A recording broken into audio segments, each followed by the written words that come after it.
Okay, so today I'm on the air with a very dead horse to discuss capitalism. It's not the first time we've discussed, but it's the first time we've done it on my channel. So, I mean, it's not going to be too much different from the usual stuff, but hopefully it will pique your interest. Yeah, I guess the only difference is now you have mute power. Not that you're going to use it, nor that I've used it on you, but you have the ability. I'm no dictator. You'll be able to speak as freely as you like. So go ahead, man. So what? I mean, we've hit some angles before, but did you have anything that we haven't ever gotten to that you would like to get to? Well, I don't think it's a case of stuff I want to, new stuff, because I think a lot of the old stuff can still be discussed and sort of more clearly, I feel, because a lot of the time I feel as though we weren't hitting direct points as such, like just sort of, talking about stuff that wasn't necessarily connected to the flow of the conversation. So perhaps this time we should be more, aiming into like specific points and stuff. Well, yeah, I think last time we I entered a conversation and it became about capitalism. I think it started out about something else, but that was with you and a bunch of other people. So maybe that's different. Yeah. Anyway, I'm gonna let you go ahead and start, so I can kind of pick up where your mind is going. So, okay. So essentially, the problem with capitalism is that it's not doing the world good at the moment. It's not a fair or just system. It's fundamentally built on the commodification of labor, and thus the exploitation of labor to exploit the workers. To say essentially, the worker has to sell their labor to the capitalist in order to survive, and let the capitalist become incredibly wealthy and rich off their labor. So essentially, you look at the state of society where you have extremely wealthy people at the top of society who are only there because of the labor of everyone else. So, for instance, you look at the CEOs and shareholders of Apple, who are really wealthy people and the wealthiest on the planet. And their wealth is entirely built upon the people who built the phones in the third world and in Southeast Asia and stuff. The people who shipped the phones over to the West and stuff, the people who sell it to you in the shop. It's fundamentally built on that. Not only that, but then we can look at the environmental and the general consequences of having a society built upon the idea that profit is more important than anything else. That anything can be a commodity to extract profit from. But accruing capital and continuous growth is the culmination and peak of society. You look at the environmental impacts of capitalism, which is essentially destroying and ravaging the globe, where we're actively polluting the air and ruining our oceans and making many animals extinct just to make more money, as the system intends. You look at the increasing growth of far-right movements, and it stems again from the fact that capitalism cannot continuously sustain itself, therefore has to turn to fascism to protect itself, to maintain the social order and power of the wealthy. They have to turn to greater authoritarianism and oppression. Everywhere you turn, capitalism is causing problems, and I think that's ultimately where our opposition to it starts. Okay, sure. You can go ahead. Sure, I had myself muted just to let you go because I have this tendency to interrupt. Yeah, so as far as exploiting workers, that, I mean, it seems to me that you conflate what the West is doing with what the policies that other countries have for their own workers and their own people. So one thing is, so like as far as like China goes, China, when stuff is made there and it's in poor conditions, it's, I mean, yes, it's not a good, it's obviously not ideal. It's not a thing that if I have the choice to buy something that is made in China or not made in China, I usually choose the thing that isn't made in China. And the reason is, well, it's usually because I'm buying stuff that's made here, or it's usually a quality standard also. So there's that. The reason now you're saying that it's all essentially how did you say that? Exploitation.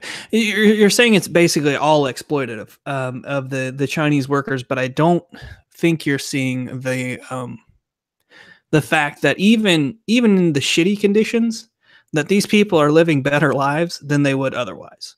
So, like, if those, I'm not saying that they're all great. Obviously, we're not gonna straw man that here, but you know the option is, because there's so many people in China. That's why things can be made so cheaply, because there's so many people to everybody needs a job, so there has to be jobs for everyone. I mean, there has to be income coming in. So if they relied on just making things for their own people, they would probably starve to death. Or they would seriously they'd have to do something ridiculous, like have their one child policy, like I think that they're actually trying to get away from. And that's kind of horrific. So we don't want that kind of thing. Give me a second here. So essentially we're adding money to their economy. So we're helping them be better. We're helping them do what they do. And, of course we get a cheaper product. And yes, there are some things that we couldn't make if they weren't made in some place like China. But, I just, I'm sorry, what were the other points you were making? Because that was just some of the things that stuck in my mind, because every time we talk about it, I never get to the actual, like, the labor part in China type of thing. Okay. So we'll go on to the other two things I said in a second, but I essentially spoke about the rise of fascism through capitalism and the environmental denigration capitalism is causing. But we'll focus on exploitation of labor under capitalism. So yeah, you said a lot there, and it's firstly worth noting that China, while it's obviously a massive country, is not the only country that is being exploited under capitalism, and it's certainly not the only hub of workers to be exploited under capitalism. The only reason I brought China up was just because it's usually the main focus of everybody's. Well, look at these people in China, and it's got to be something that's discussed, because I don't think we've ever discussed it. So okay, well, it's not just China by any means. It's across the entire globe. The Western powers and corporations based in the West have seen the backlash they've received to how they treat their workers in the West, and subsequently moved to third world countries where they'll easily get money from exploiting their laborers without the regulations that stop them from exploiting them even further than they already do. Yeah, but what I was if you saying. let me finish. Okay. Yeah, if the fact they are not able to do that is not a positive. You talk about how we give them money. It's not. Firstly, the money's not going to the people who work in those factories. They're earning not even enough to live independently of those factories, even, because they have to live on site because there's no other accommodation for them. They literally have to sign contracts that treat them as essentially just cogs in the system. And subsequently are have miserable lives. Meanwhile, the people who have only the labor operators workers to have as responsible for their corporation are billionaires. You look at the wealth of Western corporations compared to the wealth of workers, and you can see who is stealing and misappropriating that value.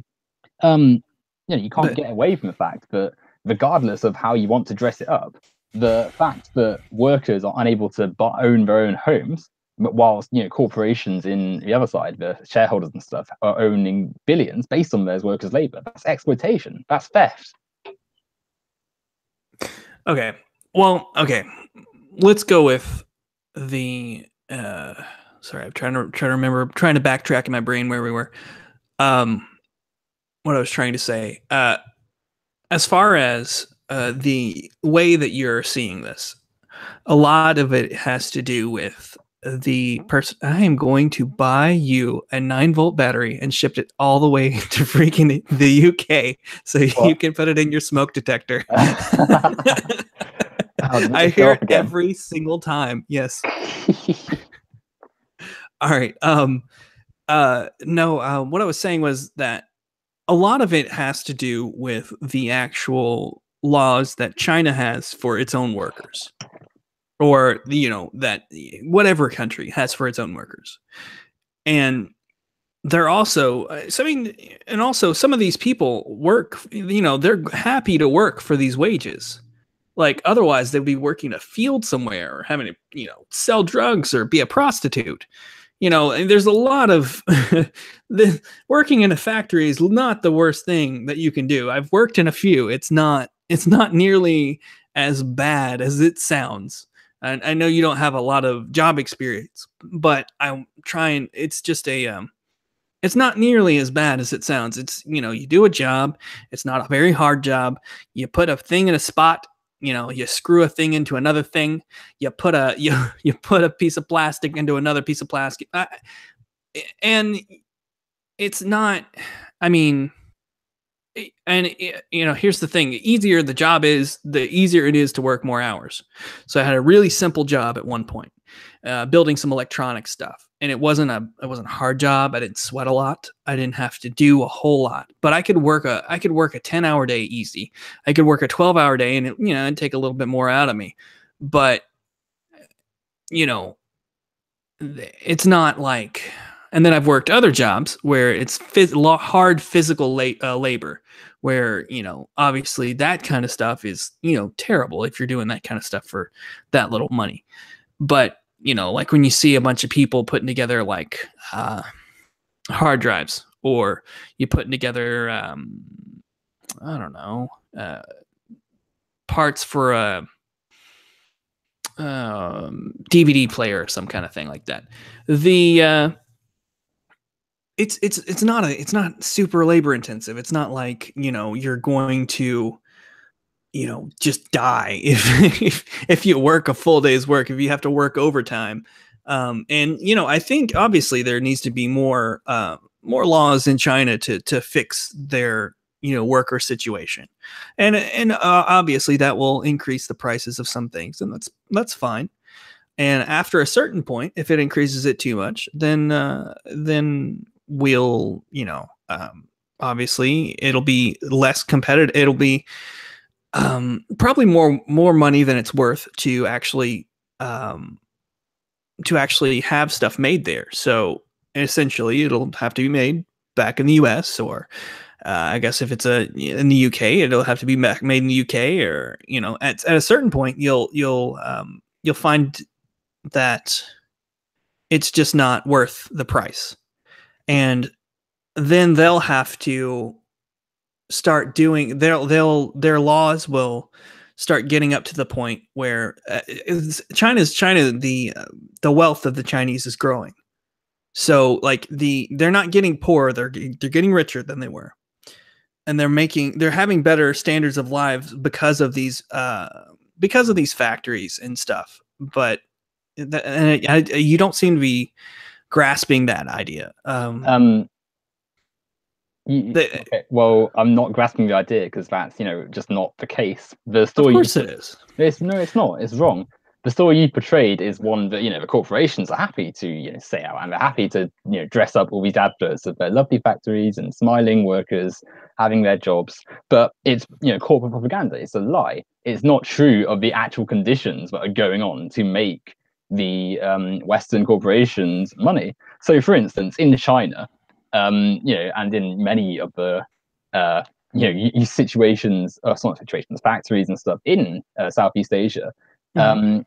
there's private militias and private sort of security in quotation marks used to keep workers in check. There's no unions, there's no striking rights, there's no protesting the dismal, tedious shifts that they're given and the little pay essentially and squalid living conditions, you do it. Otherwise, you're beaten up and stuff and roughed up.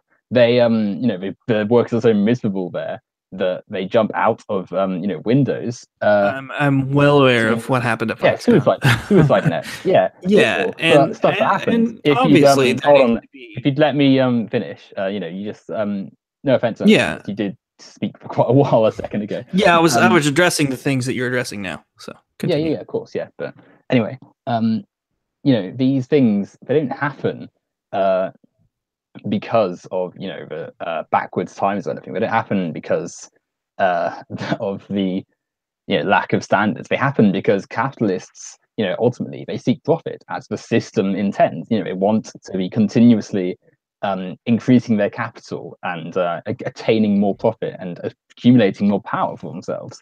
And subsequently, they're going to commodify the conditions they work in. That's why workers are, it's seen as acceptable to put workers through ridiculously length shifts. That's why there's, no unions or striking laws or any sort of power for laborers to represent themselves in any way against a corporation. That's why the West does not care that its wealth is coming through the exploitation of the third world, because it makes them wealthier, and subsequently they're under capitalism. They're not going to care about the ethical duplicity of what's going on. But let's think about some of the stuff you were saying. You're talking about how it's not our laws, it's their laws. Well, why do you think they have these laws? They have these laws because they're in a system They're leftovers. of global. No, they're in a system of global capitalism. And if they say no, look what happens. Look what happened in. But Owen, these laws are hold on. From before we even came over there. I mean, before we opened trade with China in the 60s. Wait, hold on. I hadn't finished. Okay. Yeah, there's no point, you saying this stuff if I'm not going to be able to speak about it. I just had to get it out before I forgot. you could always write it down. I take notes. Yeah, I guess. Just scribble something on a bit of paper. All right, go ahead. Anyway, so you've got to look at what happens in countries like El Salvador and Guatemala and Chile when they refuse to have these ridiculously exploitative laws. In many of these countries, they were nationalizing their land. They were removing the massive liberalization of the free market and stuff. And then America, swoops in with either backing a fascist coup or literally invading, and undoes all of that and puts in privatized markets and capitalist, economic policies and stuff. And it goes back to making loads of money for the wealthy through the exploitation of the poor and stuff. That's what happens when you don't follow American capitalism, Western hegemony and stuff. That's why the nations in Southeast Asia, not only are they unable to beat the capitalist system, if they dare move away from it, they're going to face economic consequences, or as the Latin American countries I just listed found out, literal consequences of force and brutality. There's no escaping that. There's no escape from the oppressive system of capitalism.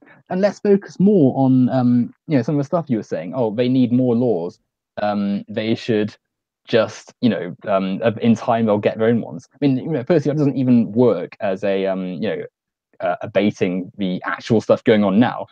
There's not going to be anything it's not going to help people who are suffering right now. It's not going to help the environment being polluted by the lack of regulation. But the regulation goes against the core nature of capitalism, which is that you can make money unfettered any way you can. There's no regulation. There's no limit to the free market, and it's just about making money and commodifying stuff to make money.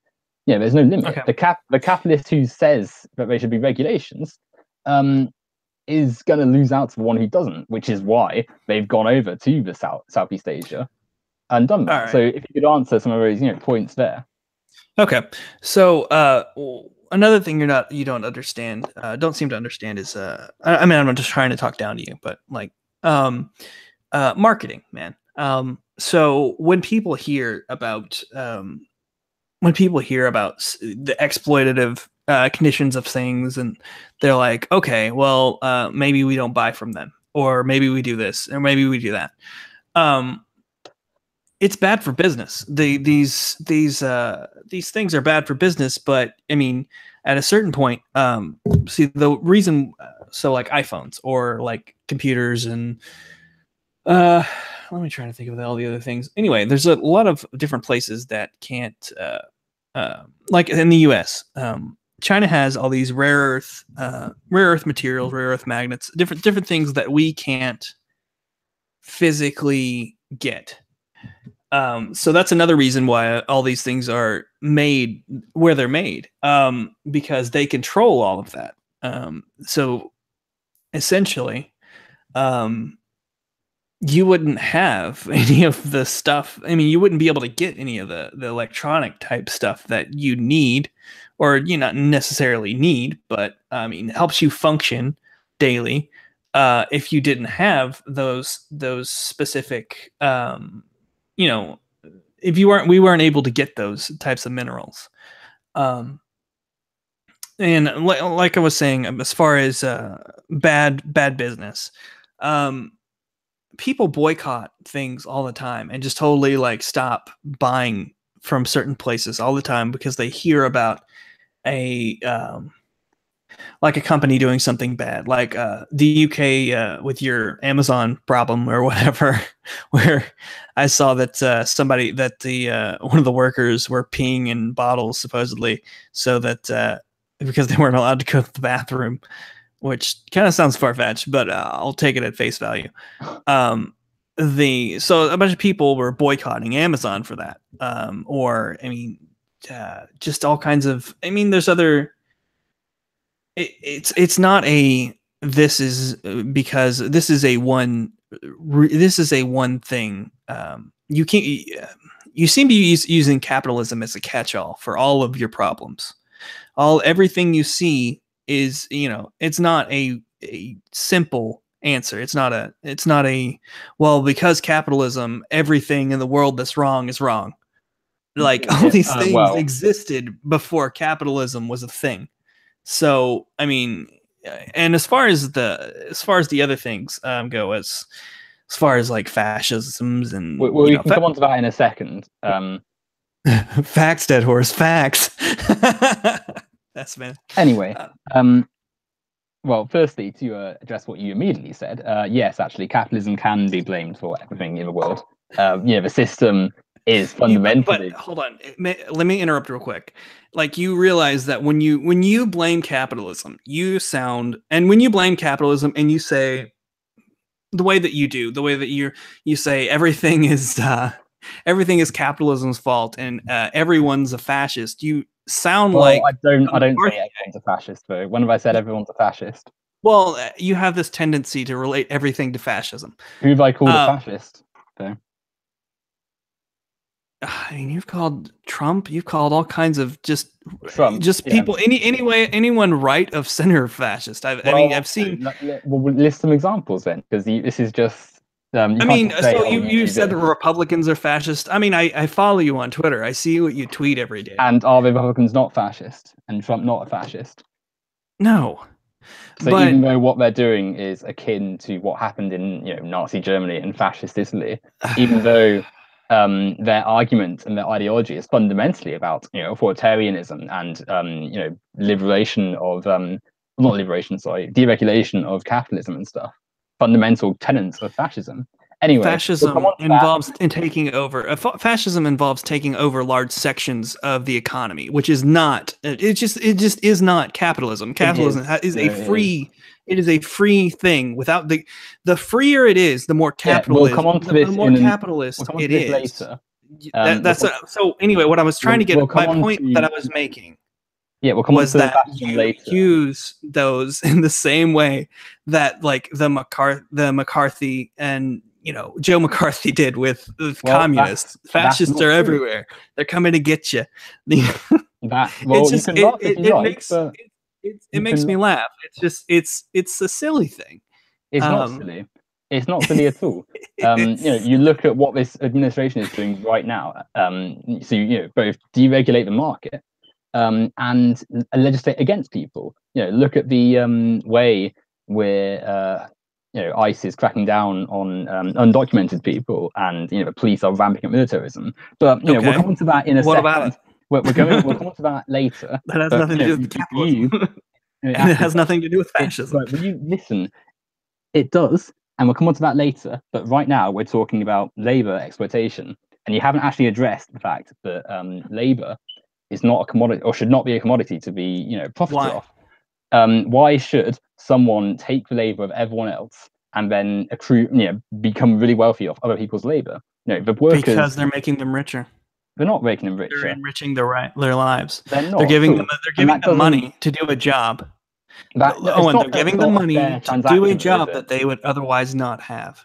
That isn't. They own means of production, so they force people into those jobs. No, they don't force anyone into it. It's voluntary. It's not voluntary. What, work or die, basically? Because that's the case. You're gonna. If you don't work for, you can work for yourself. You don't have to work for someone else. What are you going to work with? You don't own means of production. You don't own any land. You can buy a plot of land, and you can be a farmer. You can afford a plot of land, can you? If you work for it, you can.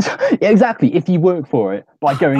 Listen. This has nothing to. What your problem has nothing to do with capitalism. Yes, it does. Your problem has to do with work. No, you don't think people should have to work. People are going to have to work with what they're. Before capitalism existed, people had to work to get the land that they wanted. Focus on what we're talking about, which is Southeast Asia. But you're jumping around. No, the means of production are owned privately. All the land is, on a free market. You can't own anything because it's all, held off by the capitalist. To get food and, healthcare and a place to live and stuff, you need money, and you need somehow a way of paying for that on a free market. You don't just have money, so you have to sell your labor. Yeah, you earn money. You have to sell your labor to the capitalist. To earn money. From those capitalists. Yes, but that's not the money. Will you listen, please? It's not about. You can laugh if you want, but you're not listening to what's being said.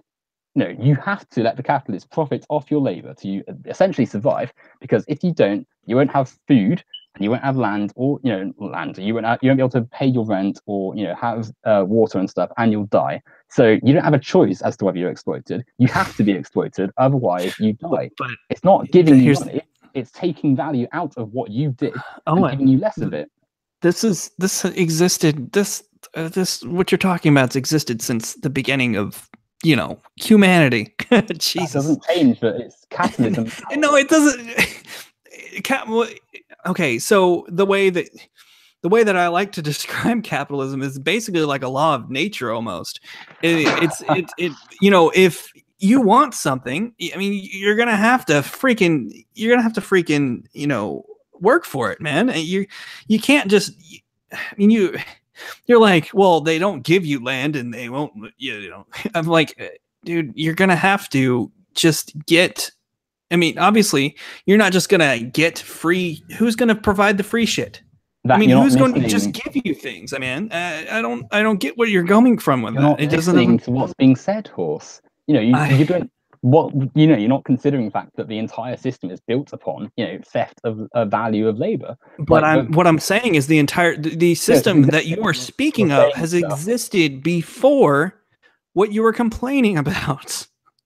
It's existed. The fact that feudalism existed doesn't mean that capitalism is any better.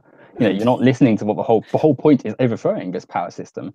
Anyway, coming back to the idea, the wealth of people, the corporations and stuff, is not built on their own work, but the work of laborers elsewhere who are forced into being, squeezed for all the value of their labor, given a morsel back so that people in the West can get extremely wealthy. That is capitalism. It's theft. It's not about work. It's not about human nature. That's all rubbish. It's about maintaining the power of the ruling class. Just giving it a fancy name and dressing it up. But fundamentally, it is just about maintaining the power of the wealthy upon the poor. And when things get tougher, when times are harder, the capitalists they abandon their pretense of fairness and just switch to fascism, where you're going to be suppressed whether you like it or not. These are the rules. This is the way things are. It's a social order, and that's the way it is, which is what we're seeing now with the Trump administration and how they're treating both economy and people. I touched on it earlier with the US upon third world nations. When other nations don't follow capitalism, they don't toe the line of the West, America swoops in and destroys their nations, as we saw in El Salvador, Guatemala, countless and upon countless occasions of people. No, I'm not. I'm not defending America backing. Yeah, but why did it happen? Why does it happen? Listen. I'm not defending, questionable overseas, things about. Though, I mean, defending from communists is just as bad as defending from fascists. Oh, I mean, well, why didn't you? You may not see it that way, but it's not that way. And why are you switching the topic? No, listen. I just said, because what you're saying is, hold on, hold the thought. You got to look at what I just said about America. 1 second, and I'll stop. You were saying they're talking. You're about backing different people in different places, and it's because of the threat of one is worse than a threat of the from the other. The threat from one person who could become something terrible is worse than the threat of the other. So like a state communist or whatever you want to call it. I know you don't consider it communist, but whatever. Right. It can be way more dangerous. I mean, and also, like what happened with the Cuban Missile Crisis, they were, aligned with the USSR, and they've got nukes, man. Nukes. Well, nukes. Okay, so you're essentially just buying into the McCarthyist. I'm not saying all of them earlier. And I'm not saying the communist threat is bigger. America murdered thousands of people in Southeast Asia for the mere whiff of trying to get land for the people instead of the private things. But you didn't answer what I literally just said. Which was what? Sorry, about the capitalist situation. Why nations can't just start being fairer to their workers, because the capitalist America swoops in and destroys their nations. It happens because of a capitalism, because of America. Why do you think it happens? No, so here's the thing, right? No, so why does it happen? Sorry, that was really loud. I didn't mean for it to be. Stupid virus protection. No why does America ruin nations? It's not just it's not like they just do it because they're some cartoon villain. No, they do it because of capitalism, because they need to contain power. They need to maintain their capital. I prefer the cartoon villain. Well, the way you described capitalism always seems so cartoony to me. It's like you have a one-dimensional view of things. It's not one-dimensional at all. It's a realistic situation that's happening around the world. I mean, the fact that you're not able to see what's going on to maintain the wealth of America and the West in general, that's not. You can't then turn around and say, "Oh, well, you're exaggerating." It's based upon the fact that the system is fundamentally built upon theft and exploitation and maintaining that power system. But coming back to what I was saying, trade is not necessarily theft, buddy. Oh well, if you have a gajillion people, you got a gajillion people. You didn't answer what I said a second ago about America. Why does America continuously, intervene around the world, destroy entire regions, plant its corporations to extract profit from other nations, seize the land of the people to give to private corporations and stuff? Why does that happen? Well, I can't really go on a defend America tour because then we'd be here all day. I'm not asking you to defend. I could. I mean, I'm not asking you to defend. I'm asking you to say why it happened. Why did it happen? Yeah. Capitalism. It's not just okay. It is. Look. Okay. No, it's not. Well, what is it then? Okay, so if I can accurately answer the way you want the way you want me to answer here,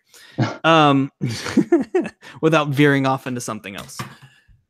When you were talking about different nations that we've intervened in. Not, I mean, I'm not going to be able to sit here and defend every single action, because I don't think that anybody is going to sit here and be gung ho about every single action that America's taken, no matter how patriotic or right wing or left wing, or depending on who's in power, you know, how much they support or, you know, hate the decisions that other people have made. I can only tell you the way that some things have happened. I mean, obviously, you know, Esper down there is talking about, or maybe it's Esper. Sorry, somebody was talking about what happened with the. You'll be a surprise horse. Let me scroll up real quick and actually bring up what they said.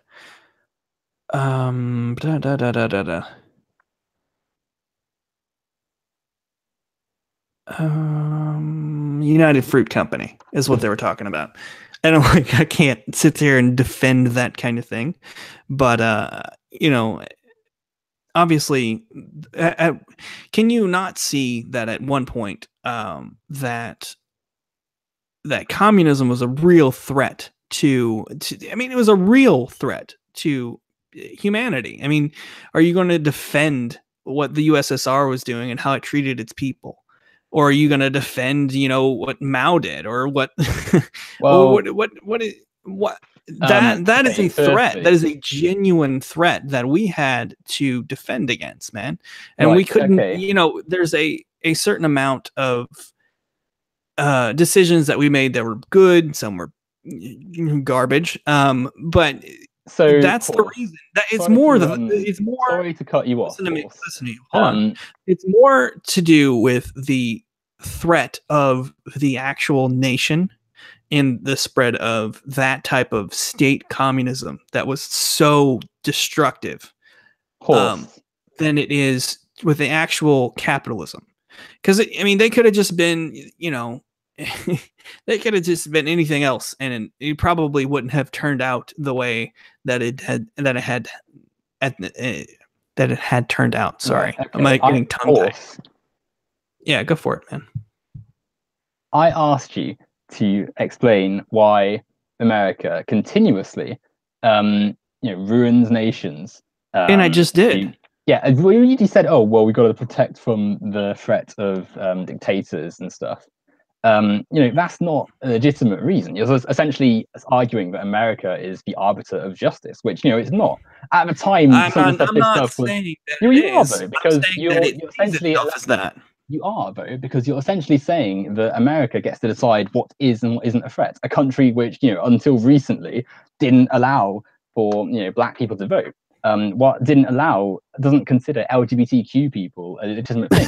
You know, well, here's the thing: you can't put it. You cannot even bring that up, because every single place that you were talking about that we have touched or we have done anything to, it happened everywhere.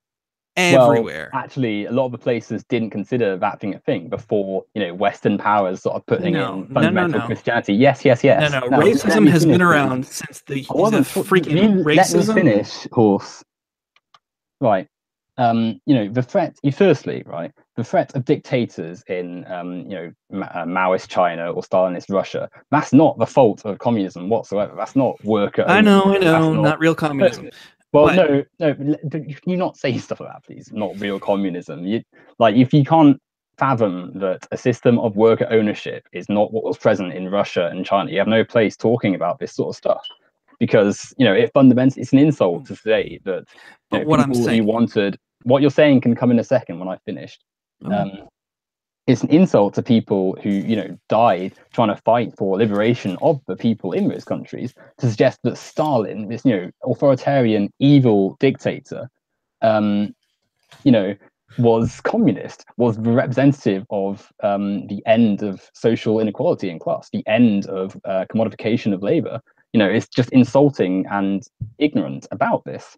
But coming back to what we're saying, America does not do these things to protect the world. You know, if you look at some of the stuff that happened in the countries they invade, you know, be it Iraq, Iran, Guatemala, El Salvador, Chile, the Philippines, Thailand, all these nations where they've just, you know, killed and slaughtered democracy and just done anything to maintain their power, it's not because of protecting the world.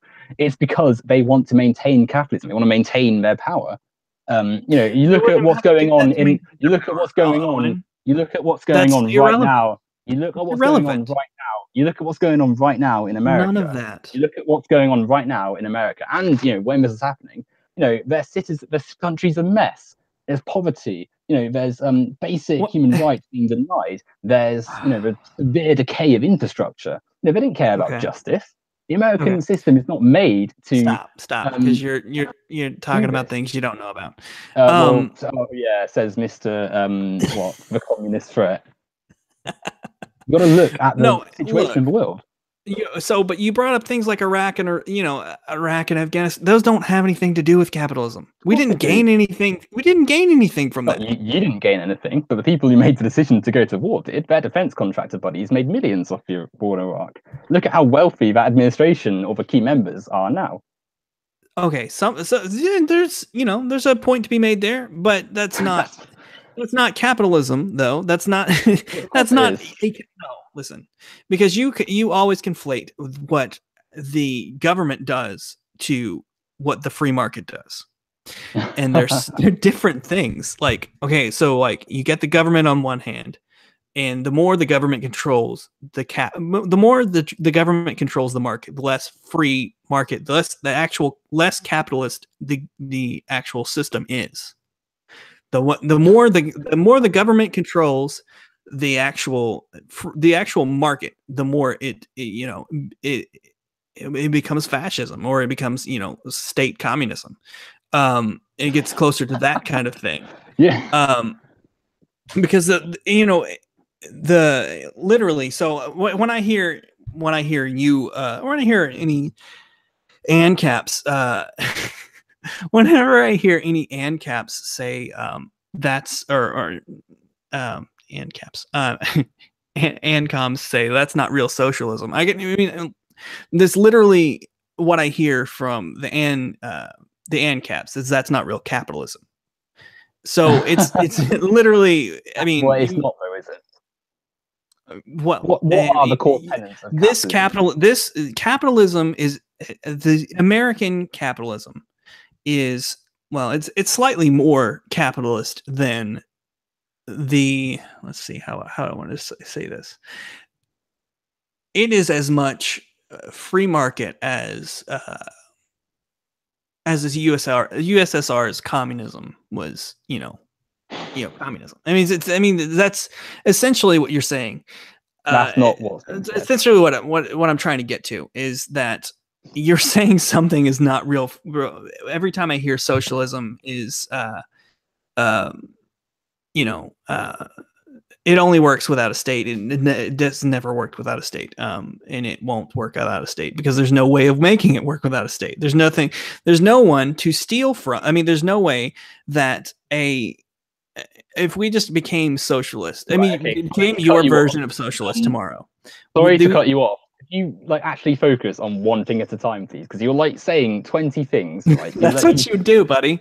I have to come back. I only did that because you started bringing stuff up, and I'm trying to control and bring it back to a specific thing. And we're going on to under socialism you need this and that. Yeah, we're talking about capitalism now. Sorry.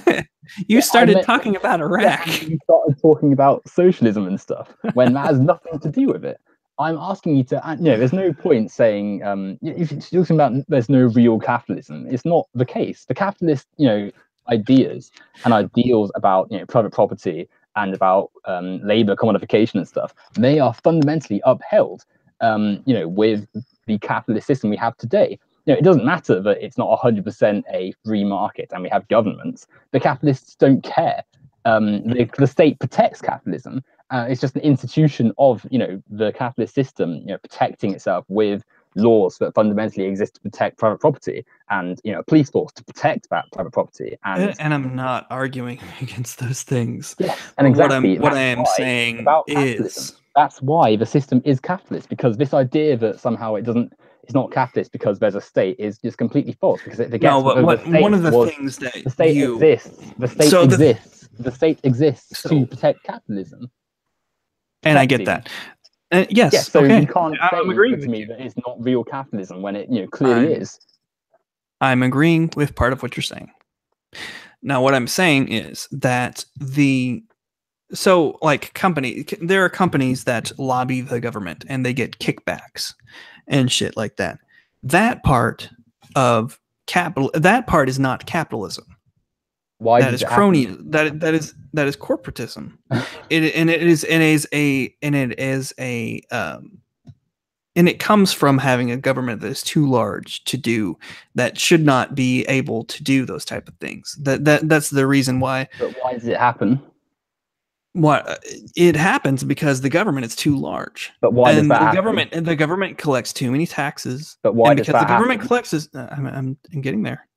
Because the government is too large and collects too many taxes, it has all this extra money, and rather than return it to where it's supposed to be, and put it back into national debts, in all that, you send it back to feeding people and doing other things, is because there's obviously, the bigger you get a government, the more corrupt it's going to be.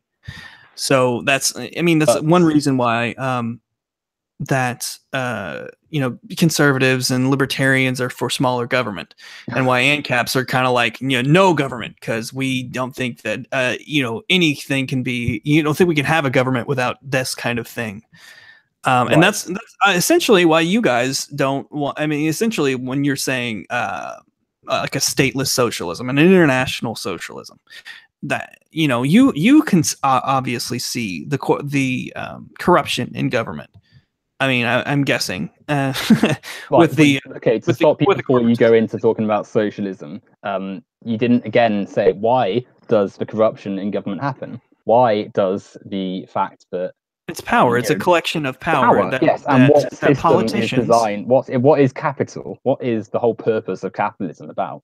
But it doesn't matter what, if it's a capital. Listen to me. It doesn't matter if it is a capitalist country or a state communist country. Goodness, power corrupts. Power corrupts, and it doesn't matter what the. Of course, it does.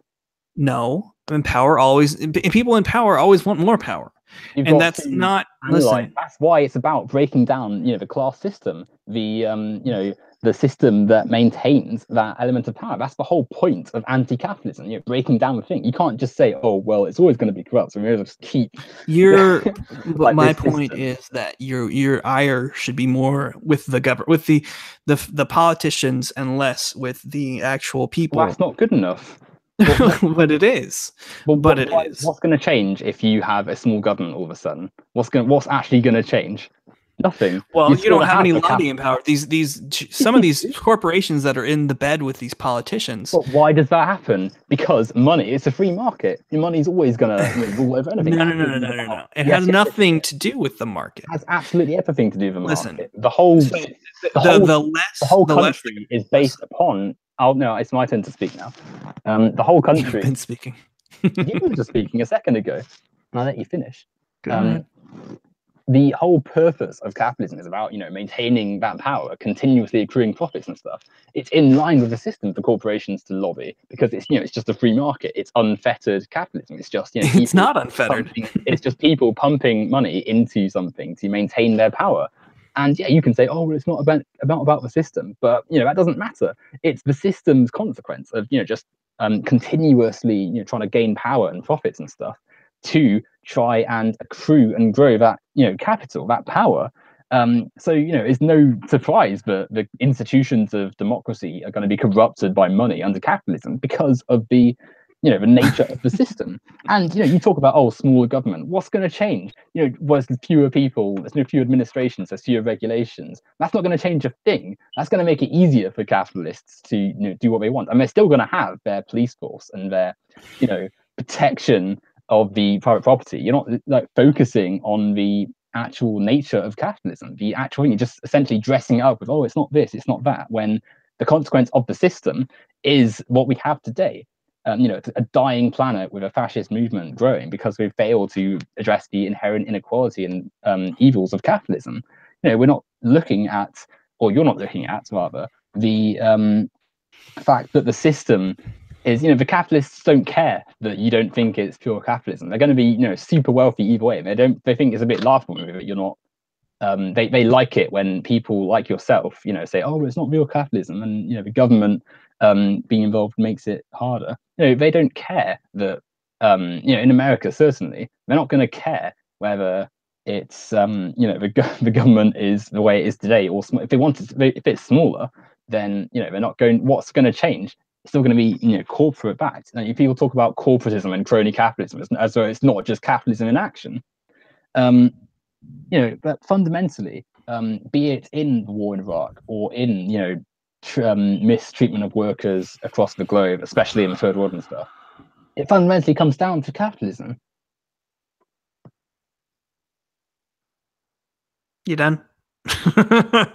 Well, I'm sorry if I'm sort of shouting at times and speaking over you, but it only comes from it's you. okay. But what I was trying to explain is that it's government and power, and that it doesn't matter. It doesn't matter if it's a capitalist government, or a socialist. It doesn't matter what kind of government it is. It's the power that wants to grow and wants to stay in power, and the ability of limiting the power that they can have, and limiting the ability to lobby for certain things is more of what your problem is, rather than the actual system itself.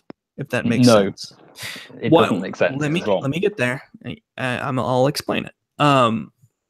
So essentially, being able to employ, let's take it back down to like the basics. Me being able to employ a bunch of people to ship things for me, or to make things for me, and I buy their product. I add a different thing to it and resell the product.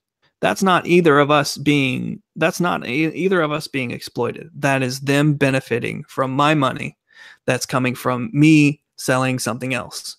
And the reason I have started doing that type of thing, I might have started my own business because I had been working for someone else for so long that I've saved enough money, that I've worked and scrimped and did all this stuff in order to basically go out on my own and do my own thing. And that's what you have to do in the real world. And it's just, if you want to be in control of your own food supply, you're going to have to work for someone. And then you go out and you get enough money and you save it up. And then you go out and you buy your own land and you buy your own seeds. And then eventually you become a little more self-sustaining. If that's, some random geek. Anyway, that's not exploitation. I don't get how you can see that as exploitation. I know you, other than me just saying a condescending way of you just want people to give you things, or you just think that you should just have things and you're entitled to, and you feel an entitlement about that. I don't know any other way of basically explaining it. Okay. Well, the idea that you can, going back to the start of the whole, this whole point, the idea that you can just say that a government is not capitalist and somehow separate the state from capitalism. No, what I'm not saying is, I'm not saying that the government isn't capitalist.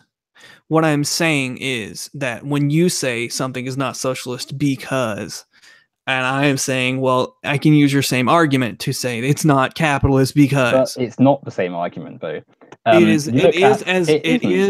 as what are the core tenets? What are the core tenets of socialism? What is socialism? Do you want the real world example, or do you want? Tell me what socialism is. Someone said, "What's socialism, therefore?" The definition is a political and economic theory of social organization that advocates the means of production, distribution, and exchange should be owned or regulated by the community as a whole.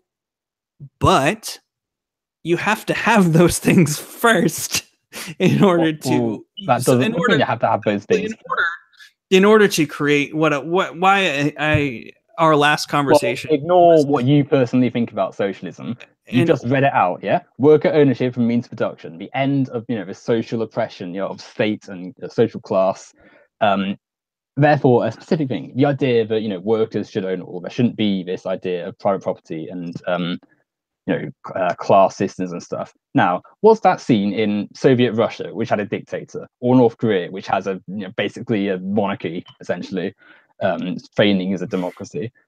If your analysis of socialism is so bad that you essentially say the system of socialism was found in Soviet Russia because they just called it socialist, that's not good.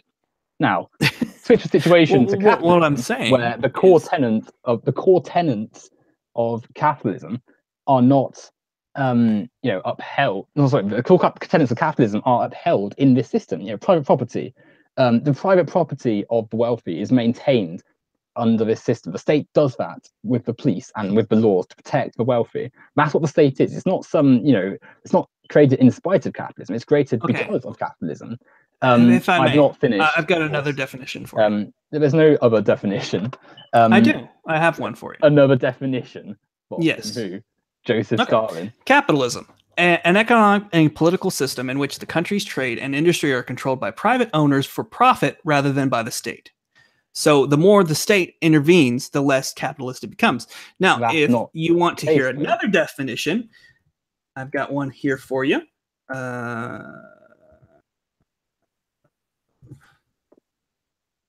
Here we go. Fascism. The definition of fascism is a definition of fascism. No, stop. We're moving. Why do you keep changing the topic?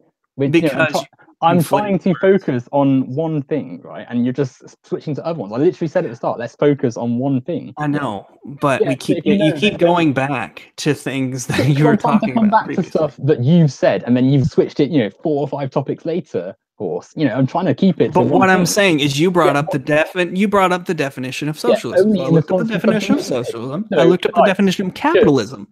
They reflected what each of us were saying. Of course.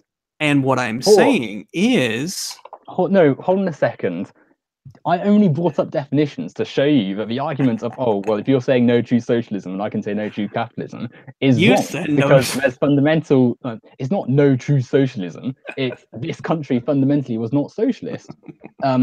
Whereas with capitalism, it doesn't matter that there's a state. It's still, the state only exists to protect private property and stuff. The fact that the state has sometimes regulated stuff is not against capitalism, and indeed when the free market demands, the state limits and curtails those regulations. It removes them, as we're seeing today in many Western democracies where liberalization of the market is happening.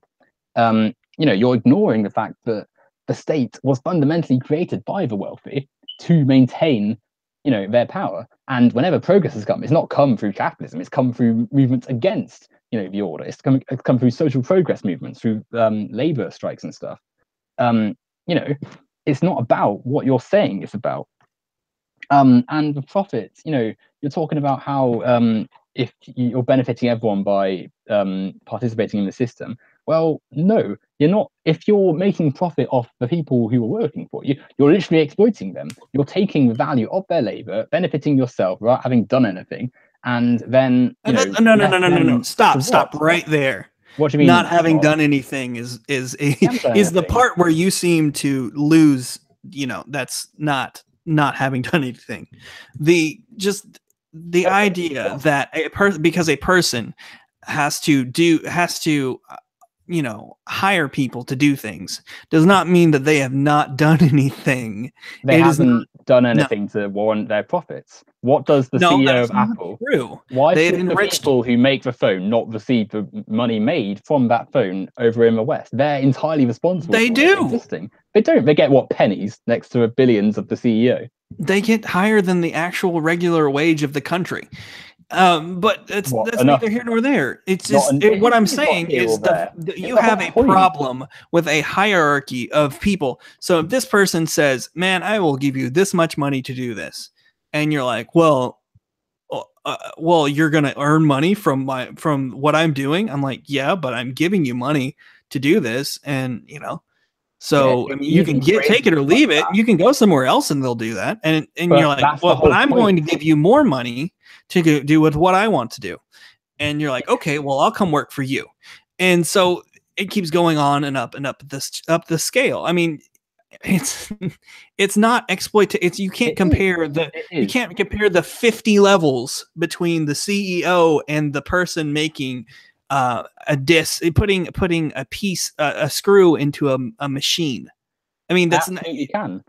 Why? The CEO can't exist without the labor of everyone. The CEO organizes the people under them. They hire people to do that. Do you think the CEOs of these companies actually ever know what goes on in these factories? I doubt that you can even do half the stuff that it doesn't required. Okay, it doesn't matter. Anyway, going back, it does matter. It's irrelevant. Anyway, you talk about they can just go somewhere else. They can't. Every company. Can you? Let me ask you. Can you slaughter your own? Can you slaughter your own animals? Can you farm your own food? Can you do all of that? No. The thing. Look at what is going on in the world. There's not a choice of going somewhere where you don't have your labor exploited. Every capitalist is maximizing profit and thus commodifying your labor. There's no, and like in third world, there's no choice for the workers who are working in those factories. If they don't work there, they're not going to have anywhere else to go because all those. That's not true. Of course it is. Where are they going to go? Listen, okay. The fields where there's no, which are privately owned. One of the places that I work has a place that manufactures things overseas. They're one of their other companies manufactures things overseas. People line up to get a job there because they pay better than all the other factories around. That doesn't change the fact that it's still miserable conditions. That doesn't change the fact that it's exploitation. All that means is it's better, it's easier to survive. That doesn't mean it's good. It doesn't mean it's better. And the fact you're also the cost of living. You never talk about the cost of living in these places. It's not as high. You don't have to do as many things. The taxes aren't the same. It's not. You don't compare apples to apples. You compare you compare like an apple to like a freaking pie or something. It doesn't make sense though, because there's so many more. It's less expensive doesn't mean that it's better, does it? And also, it's still, regardless of what you personally think of it, it's still exploitation. Their labor was crucial. It's not even crucial. It's fundamental to making the phone, the washing machine, the car. Yet the person in the West gets billions, and the people over there essentially get nothing. They're never going to be able to buy they're the creator of the idea that has spurred all of this growth. They do way more. You have no idea what a CEO does. You have none. You're not listening to what I'm saying. The car can't be built without their labor. So why should the boss over in one country? Does an engineer have to sit there and build the bridge? No. Well, if they want, but no, you're not listening to what I'm saying. Why should those workers not think about not those workers not receive the value of their labor? Why should they, if one's responsible for making the car, it doesn't matter, that the idea was thought up by some guy over in like Britain or something, or America. Why should people who built the car not receive the fruits of the labor? The wealth. They do. They don't. They get a paycheck. Sometimes they get a bonus. Yeah, right. No, they don't. It happens, man. Not only that, but not. Hey, listen. Their boss is a billionaire. The CEO is a billionaire. And they're receiving like a few pounds an hour. That's not receiving the value of their labor. So yeah, but listen, why is that fair? If you took all of you took all the money of the CEO and redistributed it, it wouldn't even make that much of a difference in the actual person's paycheck. It's not gonna. No, it didn't. Anyway, that's not what I'm listening to. You're not listening to what I'm saying. I am listening. Why is it that's why I'm one person in the West or a few people can earn billions, whereas people who actually did the work and you are fundamental to the process get like nothing compared to that? Because they're doing such a tiny part of the process that they crucial. That's the only reason. That's the only reason the billionaire has their money. Tiny part. They're doing a tiny part of the process. It's so tiny. The billionaire can do it. Then, yeah. Of course they could. They could fly over to China and do it, and then build it and ship it over and sell it in the shop. They could do all that themselves. The whole point. They could do all that themselves. Yeah. Yes. So you could fly over to China now and build a shop by hand with no help from anyone and no tools because the tools came from another worker. How a factory works. Sorry? Do you understand how a factory works? Of course. So one person does not do the entire process of the factory. Exactly. They break it down into the tiniest jobs possible. Exactly. The easiest jobs and the easiest jobs to learn. They're literally the easiest. Some of the, I mean, obviously, have you done it before? Worked in a sweatshop factory in Southeast Asia? I've not in Southeast Asia, but yes, I have worked in a factory. 14-hour shifts every day for weeks. I have worked 12-hour shifts every day for weeks in Southeast Asia. Not in Southeast Asia, but no, well, that's where they're making their money, isn't it? It's the same, right? It's not the same. The rights you have in this country they don't see over in Southeast Asia, do they? That's the whole point. Anyway, so that's how they make their money. Well, they make my their money point is that they do a simple job and get paid a simple wage. Could you work 14 hours a day in a sweatshop in Southeast Asia if it's so easy? No, but I wouldn't do it either. So why is it easy then? Because I have more skills. Why is it easy? Why is it easy? Because putting a screw into a piece of metal is not. So you could do it then, yes? It's easy, right? Yes. You could do it. You could do it for 14 hours a day every week for like years. Well, he wouldn't. But no, but he could do it. Of course he could do it. So I mean, he probably wouldn't do it for that long. He'd be like, no, I'm going to go work for some place that appreciates my skills. So if he can do it, why is it's kind of like the minimum wage argument?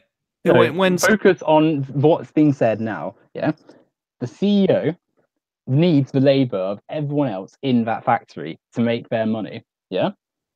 Yeah. So if he needs them, why is it fair for them to make billions, yet the people who are fundamental to the process receive nothing? They receive something. But next to nothing then. Enough so that they're trapped in that job whilst the billionaire is living a life of luxury. They're not trapped. Where are they going to go then? Where are they going to go?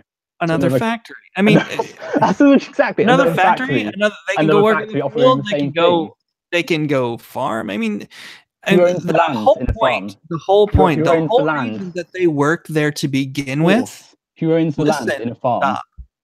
The whole reason they work there to begin with is because it's a better situation. Exactly, and it's still miserable. So that's the whole point of what I'm trying to say. So they've made their life slightly better. How are you complaining about this? Are you listening to yourself? That's the whole point of capitalism. It's about making. So they made this person's life slightly better because they make more money. They can live in a field. It's now they're slogging in a factory. Oh, brilliant! This is the whole point of what we're saying. 14-hour days in a field in the hot sun is not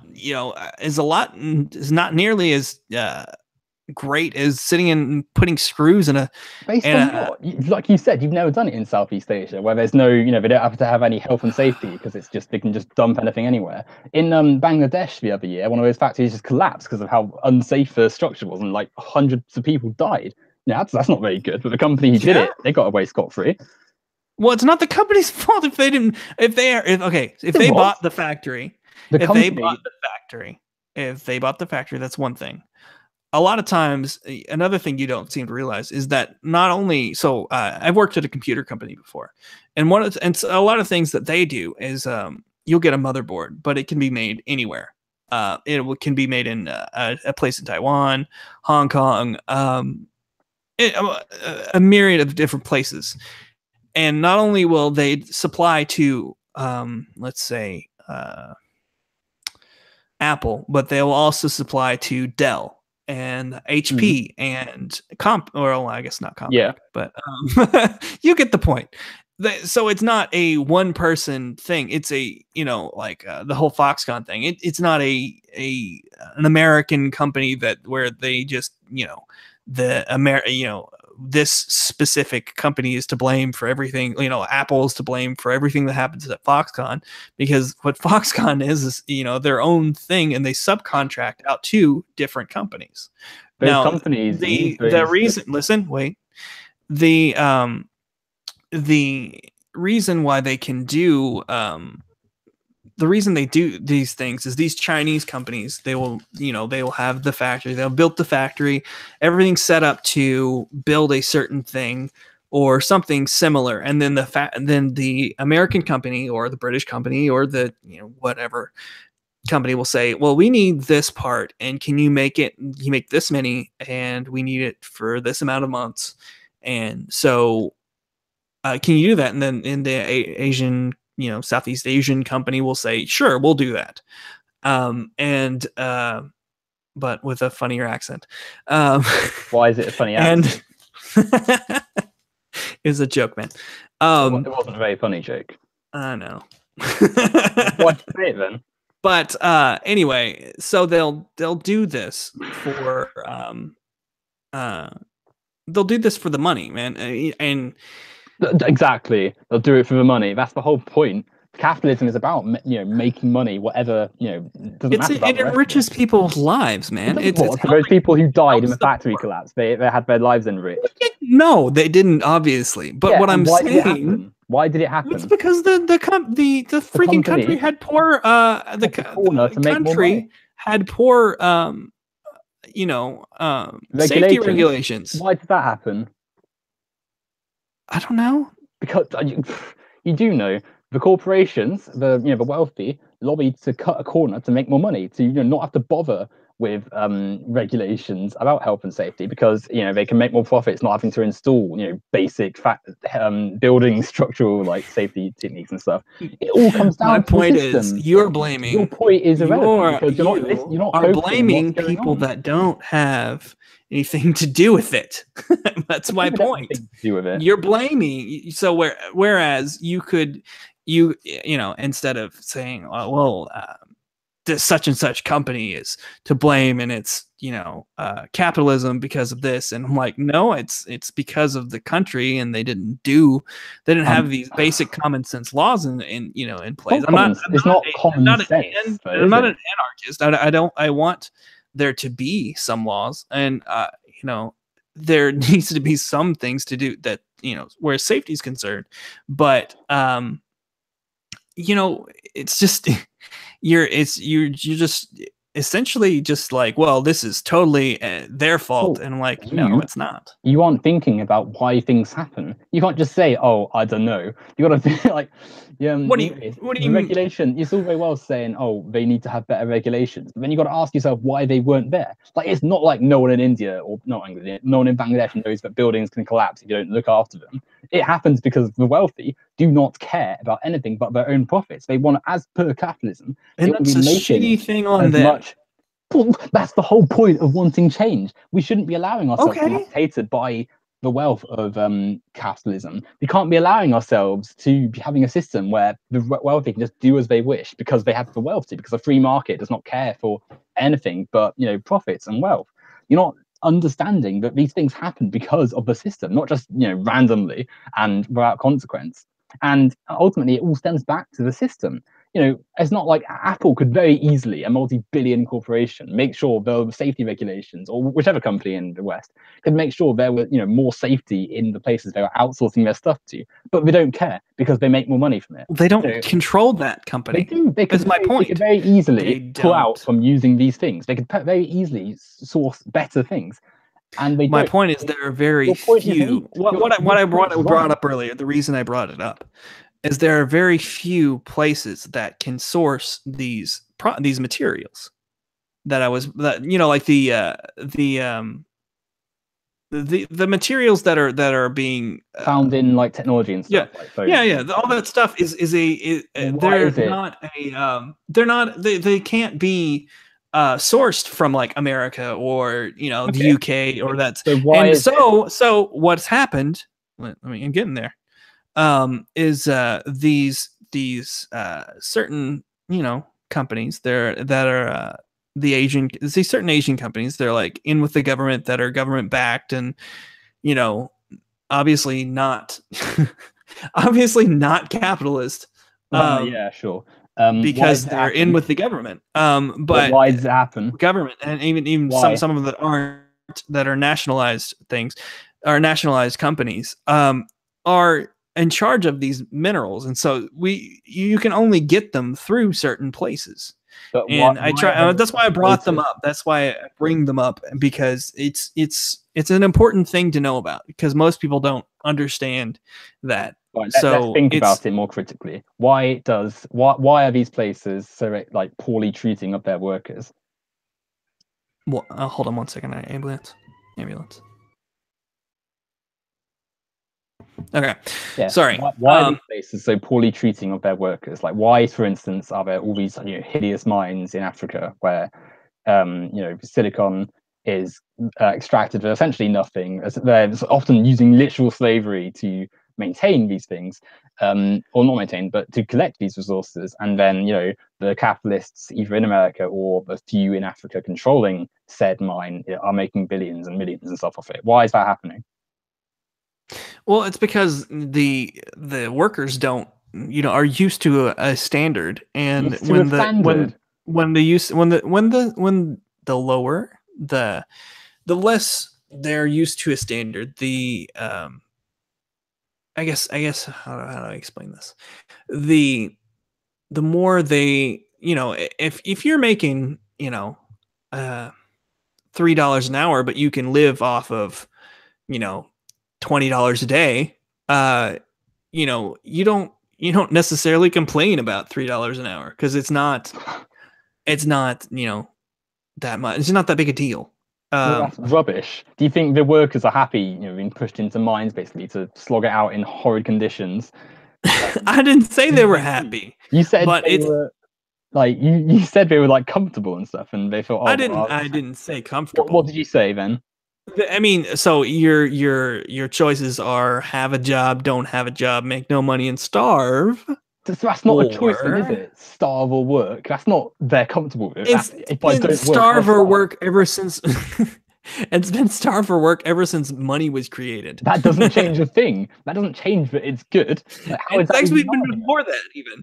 So what I'm saying is, you're blaming something on capitalism that has existed before capitalism has ever existed. It's a feature of the system, because capitalism is, just another It's a long feature line of of how systems economies work.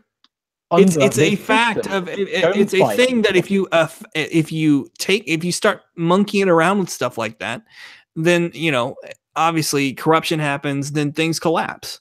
The less you monkey around with that type of thing, the better off people are. And that's they're okay. Listen. So for instance, No, hold on, stop there are listening. You're less. going to listen to No, what no, no, you no. didn't answer Global what I said poverty. at all. You didn't answer what I Global said. poverty. Horse. You didn't answer what I said at all. Why does that happen? Why do you said, oh, the workers accept it, and then you also said, oh, the workers have to because they'll starve otherwise, which answers the question of why they have to accept it. Now, why? No. No, yes, yes, yes. Why They does have to that work happen? or Why? starve. They don't have Yeah. to accept that work. Well, where else are they going to work? Well, I mean, the options are: they can farm, they can, They can sell farm cattle, on they can private. do They can whatever. farm on private land, which is owned by the similar sort of corporation that's exploiting them down the mines or in a factory. Again, being paid very little by a corporation, and yeah, maybe they do pay more in the mines, but at the expense of your flipping life, because you'll die, either on poisonous gas or in some horrific mining accidents. There's no safety, and no one cares. Now, why does it all happen? How has this been allowed to happen in the system we have at present? Don't just laugh. Answer. Why does it happen? It's hard, because as soon as I answer, you're going to say, "Well, go back to the thing that I was asking, because I know what you want me to say." And Well, what I'm it's not saying, that I want. listen, no, but listen, what I'm trying to say, Why don't you answer the question? because I'm not going to answer it the way you want me to answer it. You can still answer it. You don't have to. Maybe I've tried to answer it the way that answer you it want. directly. Why does it happen? And say like because of X, Y, Z. I'm not gonna say that, because that would be silly. Silly Z. No.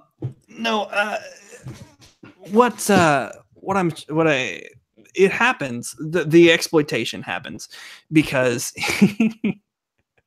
the exploitation. I'm loving your fans right now. They're really great. The exploitation happens, or your quote unquote exploitation happens, because that's that is what the country or the government allows it to happen. It is a consequence of what they allow. So Why? if for instance, African countries were like, no, you can't have these people work in these conditions, then people will be like, okay, we'll change the conditions. Or in China, they're like, oh, we won't let us. We want this standard for our factories. If we had this standard for our factories, then if you don't like it, then you can leave. Then obviously they would say, okay, well, we'll deal with that and we'll pay the extra money. If we got to pay the workers more than that, then but it's a problem of the governments rather than the actual system that of trade, as essentially trade. Right. Okay. You finished? I mean, I'm sure I had something earlier that I was going to talk about, but every time We can come back to that you bring up later. a topic, you change it back to 3 other things, and then it's kind of back to where. Not at all. That's what you've been doing. Anyway, what I was, you said you said, oh, if the governments wanted change, then they would. Well, actually, lots of countries have voted and used their social movements to attain change, to move beyond the exploitation of the capitalist system, to move to a fairer, more democratic and worker-owned. Not necessarily for socialism or anything, but just sort of the slightest of reforms to make things a bit fairer. And then imperialist USA comes in, swoops in, and demolishes any of that progress, privatizes stuff again, and things are back to making money for America. You can chuckle, but look what happens in. I wish look at the actions of the IMF and the World Bank in Africa, in countries like Ghana, where when corporations aren't handed private property, when the market is not privatized and liberalized, the US places embargoes and does what it can to make sure that that country is going to be failing and having problems because they didn't listen to the America. They didn't follow the hegemony of the globe. You're ignoring the context, which is that if the governments don't, follow this, they don't follow American and Western capitalism, they don't allow themselves to be the pawns of capitalism, they'll. So if we don't give them money, we are oppressing them. The money that the West has, made from these things, is stolen. It's all profit. Like, look at the British Empire. Britain is a massively wealthy country because of the debt of centuries of colonialism and imperialism and stealing the resources and labor value of the workers of the global South to make itself wealthy. And we never, we claim, oh yeah, empire's over now. They could do it themselves. But we just conveniently ignore the fact that we've still got all this wealth and we've still got all this power. But the other thing you said, you're talking about how these countries, these governments are responsible. You've got to ask yourself, why is the government acting this way? Why are they allowing corporations and these things to act in this way? And fundamentally, the government is subservient to corporations, to the free market and stuff, to capital. That's why when capitalism starts to fail and when there's market crashes, like in 2008, the government becomes more right wing. Why right wing parties gain more power, like the Conservatives in the UK, where they've essentially deregulated a lot of stuff. They're trying to privatize the NHS. But you can chuckle, but that's the case. That's what happens. Your analysis is so redactive and limited that it's just essentially saying, oh well, things happen, but they just happen, and there's no real substance to any of it. Because it's not that I'm saying things happen. I'm saying things aren't all the source of one problem. They are. They all stem back to capitalism. Okay, yeah, the capitalism is your Satan to the religious arguments. Everything happens because of God or Satan. That's not exactly how this works, man. You can't. That exactly how you're using capitalism right now. You're using it in the same way that Joseph McCarthy said that everyone that he labeled a communist was a communist, and you're doing the same thing with the fascists. But that's why I'm saying is you can't cannot blame every single thing that happens on I've given my reasoning, and I see that, but and I've tried to explain, and you won't accept. You want to accept that thing that foreign policy has more to do with than just money. It's about protection. It's about there's other things. The whole reason for the government is to protect people. That's protect not the people. Reason the government was made. Yes, it is. It is for protect the main. It's not the main reason. The main reason we have governments is to protect people.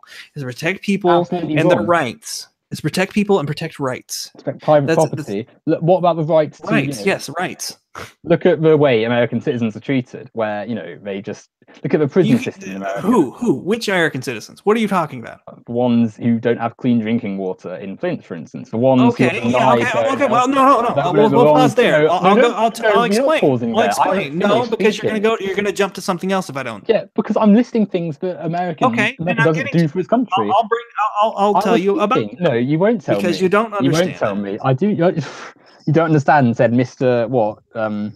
It's no one's fault that a factory collapsed in another country. The reason that Flint is in its problem is because I haven't finished speaking about the thing I was speaking about. I know, but you're gonna blame like 5 different things. I'm going to be able to address one of those things. Write it down then.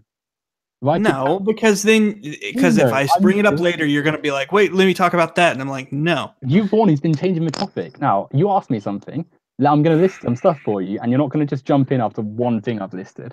America does not give healthcare to its citizens. America does not protect its citizens. It doesn't. Places it behind a free market then, and just people need no, and I could explain that too. But continue. It does. Well, how come there's people dying because they can't access, the hospital or the medication because there's a price behind it? They can't. So you just ignore that people are literally dying because of that. They can. They can't.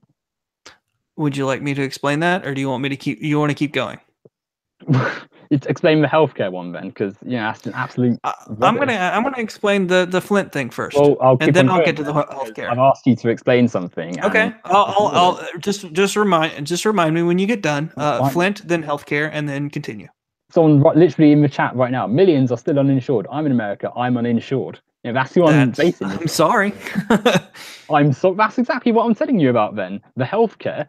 If you can't afford it, if you can't afford insurance, get on Medicare.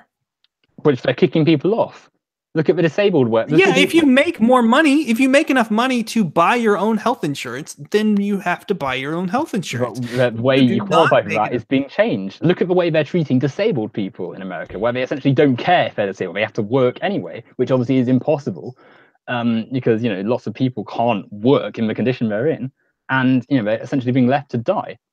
Your ignorance is no excuse. That's not true. So there you go. You don't actually understand what healthcare and what the right to healthcare is. Therefore, you're happy to say, "Oh, well, it's provided for you," because you're making these ridiculous qualifications of what it is. But continuing on, the environmental protection is dismal. The way America conducts itself internationally is dismal. Drones start striking people across the Middle East and stuff.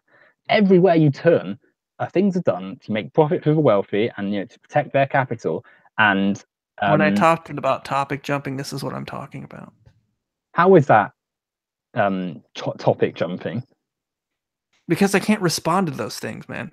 You asked me to give you a list of. You said, "Oh, how is America?" But as soon as I start responding to one, you're going to interrupt me, and you have to let me finish the list, don't you? Okay, there's loads of things I can do. Keep going. And you didn't ever actually give me a substantial answer for the stuff I was talking about at the topic before. With the situation that American corporations and Western corporations in general are, doing to the rest of the world, like the factory collapsing in Bangladesh, like the mines in Africa and stuff. Beyond, the government just does it, so it's fine, and ignoring the fact that America is what's imposing, and other Western nations is opposing this. It all stems back to the system. Let me ask you though, in your opinion, do you believe in a nation protecting, providing for its own people before it goes and provides for others? I think the idea of dividing ourselves into nations is fundamentally wrong. I think that there's no. What about groups? What do you mean? If you had a family, wouldn't you not provide for your own family before you provided for someone else? In this system, yes, but there's no real need to have other people suffering for our own families when there's enough food for everyone to eat. That's not what And I'm everyone, arguing. what does it matter what you're Listen, arguing? no, hold on. It does. It does. What I'm saying is, obviously, there's people starving in the world, and we give America gives more than to starving people across the world than any other nation. Period. Oh, good, because they stole it from those starving people in the first place. So No, we didn't. you Not only did. that, we've taught nations how to, we've taught You people how to haven't taught farm nations and build anything. What, you ruined things. Chile, taught them how to, make billions off the labor of their workers, taught El Salvadorians to, live in, dismal conditions so that your corporate masters can do stuff elsewhere. You haven't taught anyone anything. There's a reason America is such a hated country, and it's not because of your supposed greatness. It's because of the global stain of imperialism that you've enforced upon the world. And that's not just America, actually; it's the West in general. The idea that we're the best is completely, ignoring the fact that we've, Western nations have built, themselves up through imperialism and colonialism. And you're not like America didn't end up. America didn't have the same. America didn't have the same type of system that the UK. I mean, it wasn't. It wasn't built in the same way the UK was. It didn't yes, have the it's type of still empire it that still they. has the same stench of imperialism and seeking power that Britain does. It may not have called itself an empire, but yeah, it still used countries for its own profit and functioned in a similar way to the way It Britain traded with used them. Yes, it did trade with other traded. countries. Yeah, well, after it's installed like a quasi-fascist like movement, like Pinochet, like countless people in Latin America. They did get rid of the counties. What, sorry? Nothing. I'm just making a joke. You say you can't just say it as trade and ignore every single element that got to that stage in the first place. Like you can't just ignore the fact that Pinochet, was installed after the murders of a democratic elected government, the forcible takeover from a fascist coup. You can't ignore the the economic policies that were in place in Latin American countries before America's intervention to force free market capitalism upon the nations. You're ignoring every single element that has built us towards this American empire, basically. I'm sorry if I'm ignoring elements of things. Sorry? I said I'm sorry if I'm ignoring elements of problems. I just. But it's not. I don't think you're doing it like I don't think you're deliberately sort of being disingenuous. I just think you're not thinking about why things happen enough. Like I get that it can be you can hear me sort of talk and practically shout basically because I think I'm speaking quite loudly about all this. I don't care. You can it's easy to hear all this and say, oh, Owen is just a conspiracy theorist, just panicking and stuff. But it comes through. I'm not saying it for a I'm not laugh. saying you're globalist, but you're globalist. I'm just kidding. But you gotta consider that people say these things for a reason because very I fundamentally, understand, but our systems are built on these this oppression. Fundamentally, you say, oh well, these things existed before. Like yeah, of course. Capitalism is just the next step in the powerful maintaining their power, be it from the monarchies of Europe and stuff, the autocracy. And what I was going to say earlier, but I didn't get around to saying, was you got to look at the situation in this country where we had changes to the monarchy in the 17th century, but it wasn't like we just gave power to the people through the government. The government was just a way of rich people essentially and the king, maintaining their power because only the wealthy could vote. It's not like it was created through the people. It was created through wealthy people essentially just reorganizing themselves to maintain their power, still saying, oh well, we can let people vote only if they can read and write and own land. So essentially just only they could vote, and that same structure exists today. I mean, yeah, obviously we have far better democracy than we did back in the 17th century England, but at the same time the fundamental tenets are still there. And yeah, it's easy to sort of say, oh, well, you're ignoring parts of what you're saying stuff, and you're saying, oh, well, you can't just blame everything on capitalism. But fundamentally, yes, we can link stuff back to the system that we have in place of it. We can link stuff back to the fact that profit is our core incentive. We can look at the way America has ravaged the globe, both ecologically and politically, and link it back to the fact that we're trying to accrue capital. And I'll let you speak now. And I'm sorry for if I'm cutting you off a lot. It's just like it's what's the word I'm looking for? It's like you'll say something and then you'll start going into a segue like long away from where it was and stuff. Yeah, Anyway, that was my problem with what you were doing, and that's I guess that just happens when you don't have. We probably need a moderator or something. I was gonna bring up Flint. I'll say a quick piece on that, and then I'll keep going from there. So what happened in Flint is the greed of it happened because of basically the city of Flint and the county, and basically they were making a certain amount of money off taxes. And so they started giving these state workers these union state workers exorbitant paychecks that they thought they were just going to keep getting this same amount of money, right? But what happened is they started to fall on hard times, man. You can't give out these crazy, these crazy salaries and retirement stuff without having a plan, a way to pay for it all. And so they just kept doing that essentially. And rather than fixing the things like the pipes that they were supposed to be fixing, they decided to keep their promise to these unions, and they overpaid them. That's just what happened, and they overpaid them at the expense of the people who lived in Flint. And that was just it's just from decades of corruption of the unions saying, well, we need this much money and we need this much money, and we're not making enough money, even though they were making plenty, basically. And because that, everyone suffered. And that's another just example of power, power corrupting.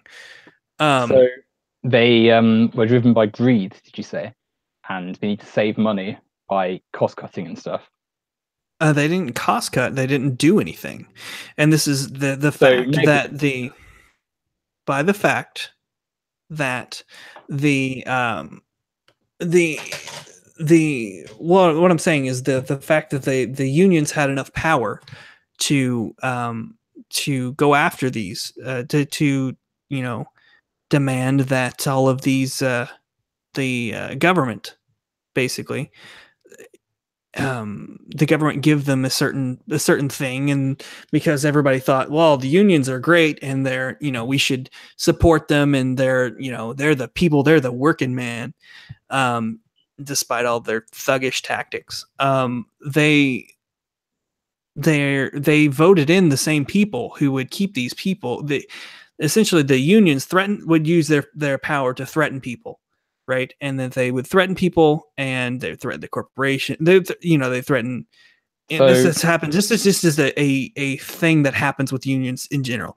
They threaten either corporations or the state to get what they want, and it's because they have all these people, essentially a mob of people that work for them.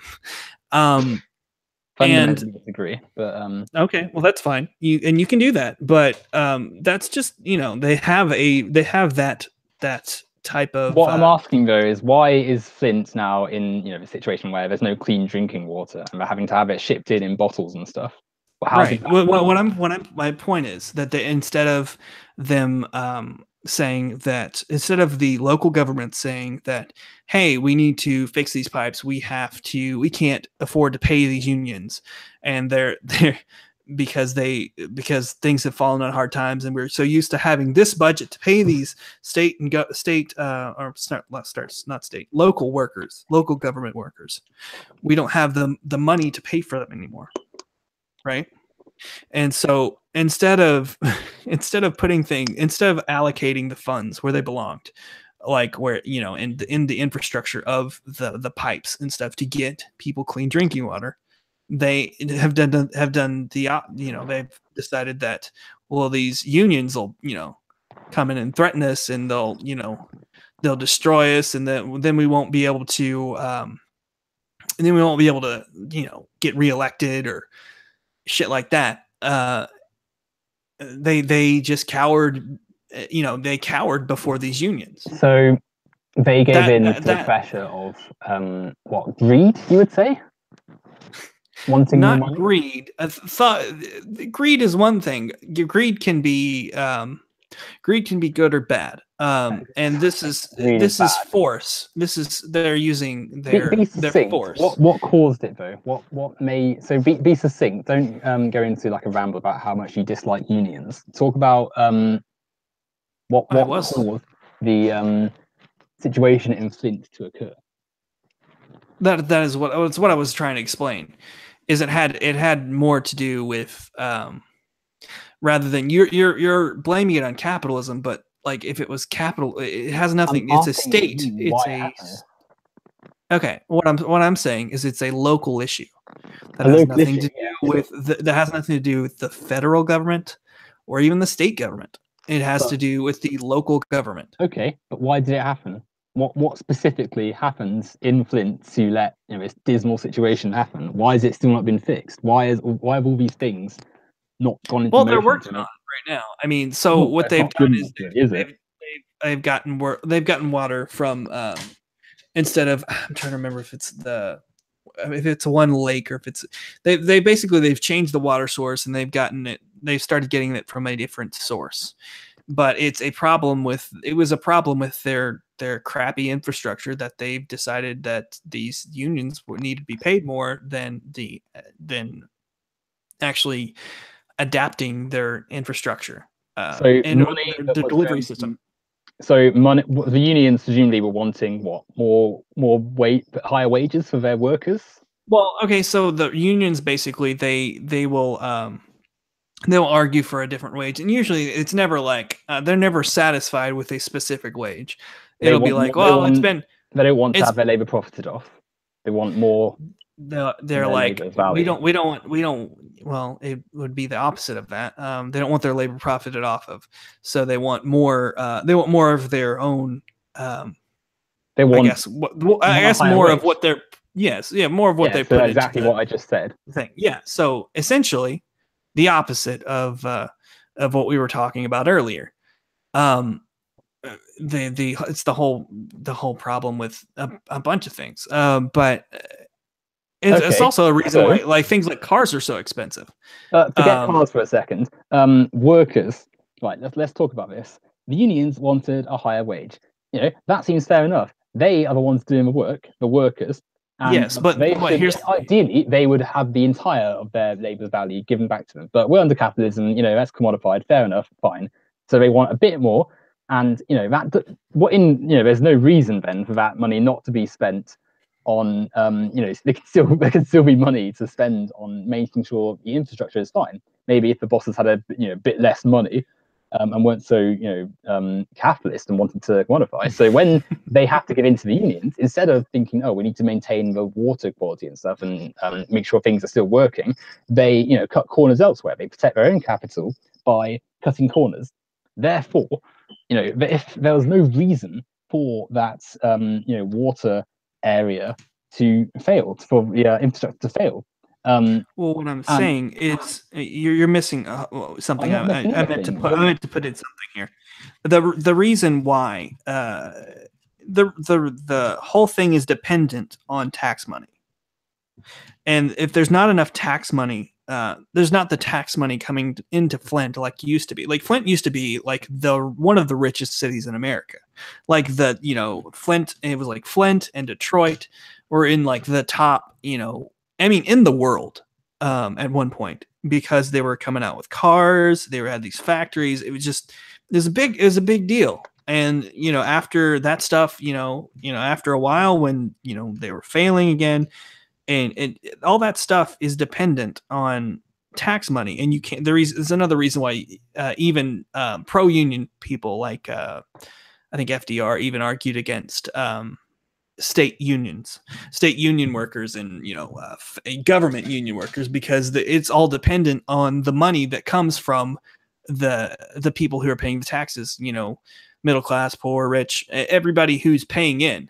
So that's who suffers because of these state unions. These local state unions, whatever. the ones that are employed by the government is what I'm saying. What does that have to do with what I was saying? It has to do with, because it's all of an allocation of funds problem. It's not a because the state, the union workers could want whatever they want. It doesn't.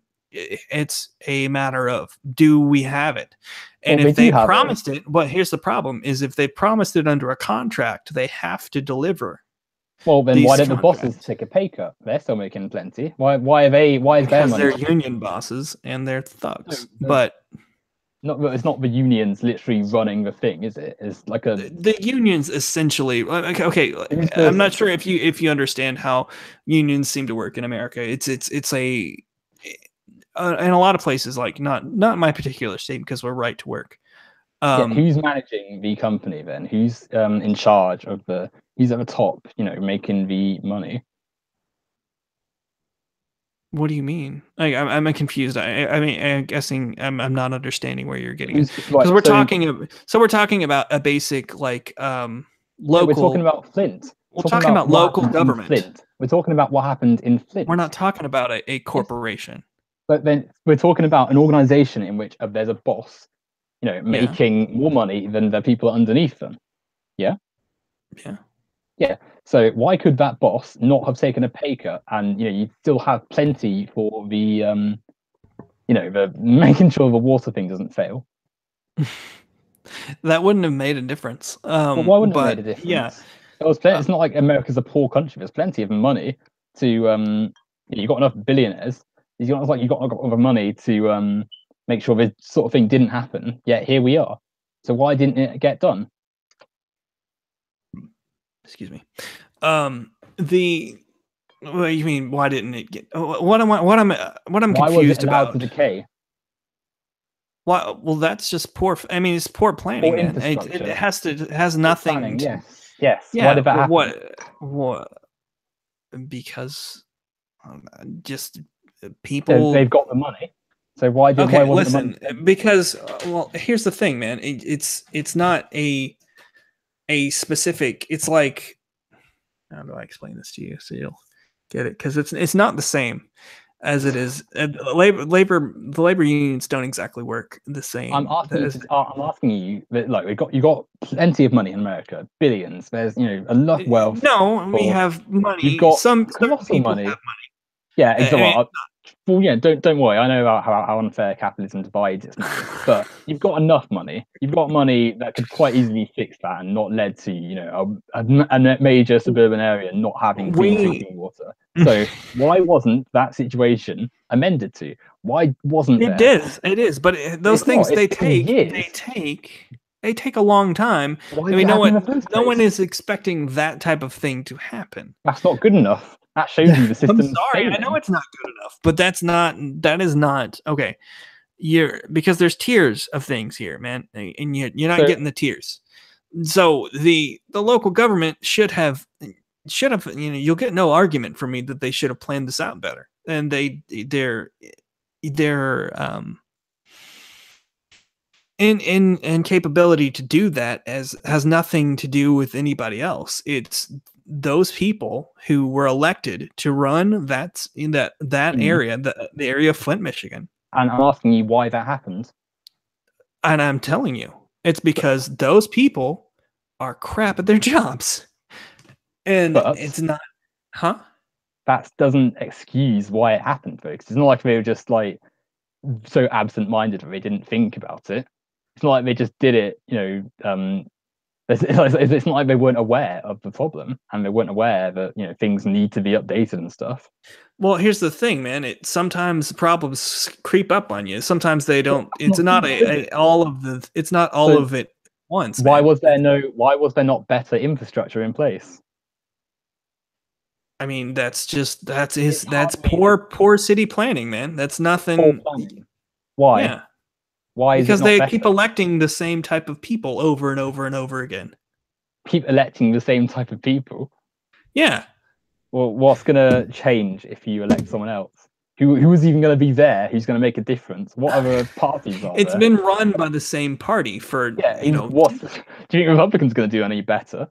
decades, man. Oh, Decades. Well, don't they get me turned it wrong. around in Wisconsin. So, Don't get me wrong. The Democrats are dreadful, but well, I'm not saying that the Republicans are perfect, and I don't want to. Please don't make me defend the Republicans, but the Democrats are capitalist. Republicans are capitalist. Every party in America is capitalist. Nothing's going to so change. here's the thing. Regardless Here's of who you elect. one So the Republicans going back are. to what we said. No, Let moving me going explain you back something to real quick. going back to what we were talking about. You haven't addressed why it's happened. There's enough money and enough resources in America for that situation never to have happened. There's no excuse Because they aren't allocated to that situation. There's no excuse. Yes, there is. There's no Well, excuse. okay, No, you're acting like we just have all of that money and all of those resources just there. Billions. You call it wealthy private money and stuff, but it's billions. It's billions of unspent money that could have been used straight away. Let me ask you what you think. Let me ask you what you think would okay, in that situation, what should we have done that we didn't What should you have done? that we didn't do? Actually allocate proper funds to stop things. Firstly, you wouldn't have. You have a system not run for profit, not run in a manner that is fundamentally on a free market. Right. They shouldn't be run for profit because they're the government. Well, they're in a free market. So they ultimately have to adhere to a free market. You can laugh if you want, but why do you think? Why do you think? Your point is ineffective and wrong because you're not. You got to understand the government exists and the unions exist and everything exists under the system of profit over all else. So people can have best intentions and people can intend to do great things, but they're either going to be eventually bought out by the wealth. They're not going to be able to escape the fact that a free market ultimately is what rules. The profits of the wealthy is what rules, or they're just going to get they're not going to get anywhere. It's why people who stand for the Democrats and Republicans, like, they're nearly always going to be have the interests of corporations at heart because that's where the money's coming from. They're not going to it's why Hillary Clinton, for instance, was so popular with so many major corporations because she may be a Democrat, but the Democrats aren't exactly they're not anti-corporation, not anti-capitalist. They're going to help the corporations. They're for deregulated markets and stuff. Fundamentally, no, they're not going to deregulate markets. That what the difference between what the Clinton administration did plenty of. Okay, let me explain to you what the difference. You've done enough explaining. Whereas no, because you generalize everything. So the difference between what the Democrats would do and what the Republicans do, the Republicans will they'll deregulate or they'll cut taxes. What the Democrats will do is they'll cut taxes for a certain person. Where the way that they do their dealings, they don't cut regulations, and they don't sit there and they won't cut taxes the way that the Republicans would. Is they will cut loopholes for certain little corporations to get. So it'll the tax rate will be 28 point something percent. That's not the corporate tax rate. I think it's like 37, whatever it is. Much lower than that. Whatever it is, it's the they'll make little loopholes so that certain corporations will get ahead. Certain corporations that give them money. And the fact that they are able to do that type of thing is a government problem. is a problem with the size of government. Why does the It's government give them these loopholes then? Why does the government play fiddle to the wealthy and the corporations then? because it's a they use their power and they like to expand their power so they can get rich. So it's not a So it's about accruing more capital. So capitalism, screwing power, but yeah, I power, mean capital, you can do capitalism. you just because you say it doesn't make it true. But, Um, but it is. Why else? We're not just doing it because we're not like they're some evil cartoon. It's once again that they exist in the capitalist world as well. They want to get their power too. So subsequently, they're just using government as a way of making profit. Um, it's like you're not going to fix like you talk about small government. What's going to change if you had a pure capitalist system? That wouldn't change anything. of course it would. What would change? Of course, there would be people that. So currently, we have lots of corporations that get kickbacks from the government that work with the government to do things that the government has no business, helping these people. There's the government shouldn't pick winners and losers. That's what the free market's about. The free market's supposed to, if you fail, you fail. Then, somebody else is there to pick up the slack and take over or do whatever they need to do. And that's another thing that I guess I don't have to, we probably won't get into, but the I've totally lost my train of thought. But sorry, what was the question? you gotta we're thinking about why governments play fiddle to the corporations, and ultimately it's because they're capitalists. They want to get money. It's a law problem, is what I'm It's trying to a explain. capitalist problem. You can't Because just if it was a separate. You can't capitalist problem, separate. it You wouldn't can't. happen everywhere. You can't. It does happen everywhere. It does. It's happened everywhere for That's what I a said. It very does long happen time. everywhere. Capitalism is all encompassing, and yeah, some countries are much better than And others. it's happened before. America, It's happened before capitalism. It's happened. This is not a new thing, is what I'm trying to explain. No one is saying that feudalism was good. I'm not going to sit here and say capitalism was the first time like corruption happened. But no, but what I'm saying is it's not a capitalism problem. It is a government problem. It's a problem with social. It's a problem with hierarchy. It is the power. It's unchecked power. Yes, that's what we're talking about when we talk about anti-capitalism, a breakdown of the social hierarchies and social class. Here's the thing: the smaller the government, the less the less role that they play. What's being said. I just said when we talk about anti-capitalism, we're talking about not just the tenets of profiting off labor and stuff, but also the end of social class and hierarchy and stuff. That's the whole point. That you're quite right. Power and the systems of social power and hierarchy, they do cause these problems. And capitalism is one such system which does that. So yeah, it's obviously a problem with power and hierarchy and stuff, but it's also capitalism as well. Like it's like saying fruit is sweet, an apple is sweet. Like you wouldn't say, oh, well, it's not an apple that's sweet, it's fruit is sweet. Like the apple and fruit is sweet. Hierarchical systems are bad. Capitalism is bad. So it's a carrot of fruit? Sorry? It's a carrot of fruit? Carrots are sweet. Carrots aren't sweet. The carrots I eat are sweet. Well, they're not for me. Okay. Well, they're sweet. They're not super sweet, but yeah. The point is that it's not a. What I'm trying to say is you tend to make it about one thing. It's not a one. You can't. No, it's not. It's like when you have your enemies, and I see you arguing it with fascists, and I'm fine with you arguing with fascists, and fascists suck, and fascism sucks. And the problem is that you are arguing that they are the same as someone like me. So, but I don't. But you do. But hold on. What have I said?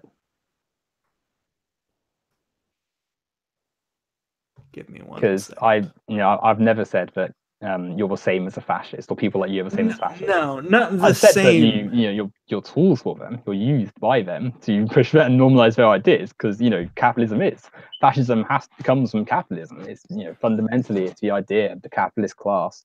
You've abandoning any pretense of fairness and But what using I'm fascism saying to is protect. there's no reason. There's no reason for a capitalist. There's no reason for a capitalist to want fascism, Yes, like there is. ever. No, there Yes, isn't. there is. Because that would mean that they are ceding American, their capital and their power to the no, they're not. government. American capitalists made fortunes out of Nazi Germany and fascist Italy. Henry Ford famously was a massive admirer of Hitler, as were the corporate leaders of Nazi Germany. You're ignoring So is the purpose of fascism, which was to protect the capitalist class. You look at the fact that capitalism is not, you can't keep infinitely growing. You can't just continuously accrue profits, which is why it inevitably crashes, as it has done several times in the past century. And because the capitalists, they're afraid that workers are going to overthrow them. They're going to seize back property and have things back in their ownership of society as a whole. They turn to the fascists, who say, "Oh well, we're going to enforce your control. You're going to have to accept a few tenets of ours." So, in the Nazis' case, getting rid of the Jews and stuff, and all the subsequent what's it called, undesirables and stuff. But fundamentally, they'll have more freedoms because the Nazis deregulated the economy. They maintained property. They gave massive segments of public land back to corporations, and subsequently, many German companies and Americans made a lot of money from Nazi Germany. Similarly to the Americans' installation of fascists in Latin America in 50s and 60s and stuff. Americans make money from this because fascism protects the capitalists once capitalism can't do that alone. So no, you're completely wrong when you say capitalists wouldn't want fascism, because fascism fundamentally exists as a protection of capitalism.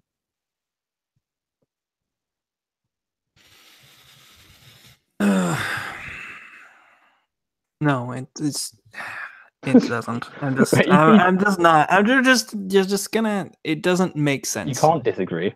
Of course I can. Well, you're wrong. Of course I can. No, I'm not. Well, and I've explained why I was wrong. Why I'm not wrong. It doesn't matter what you personally think capitalism is. It isn't what I personally think. It's okay. If it's this, it's this. If you add this part, it's no longer this. If you add yellow to blue, it's no longer blue. It's fucking green. Right? That's are we on the same page? If you add socialism to, your state communism isn't what you want, you consider as your perfect socialist system. Obviously, so that's why you say it's not socialism. So what I'm trying to sense. Fascism is, fundamentally, it's the capitalist class realizing that we're not going to be able to protect our our control of private property, our wealth, and our position at the top of the social hierarchy.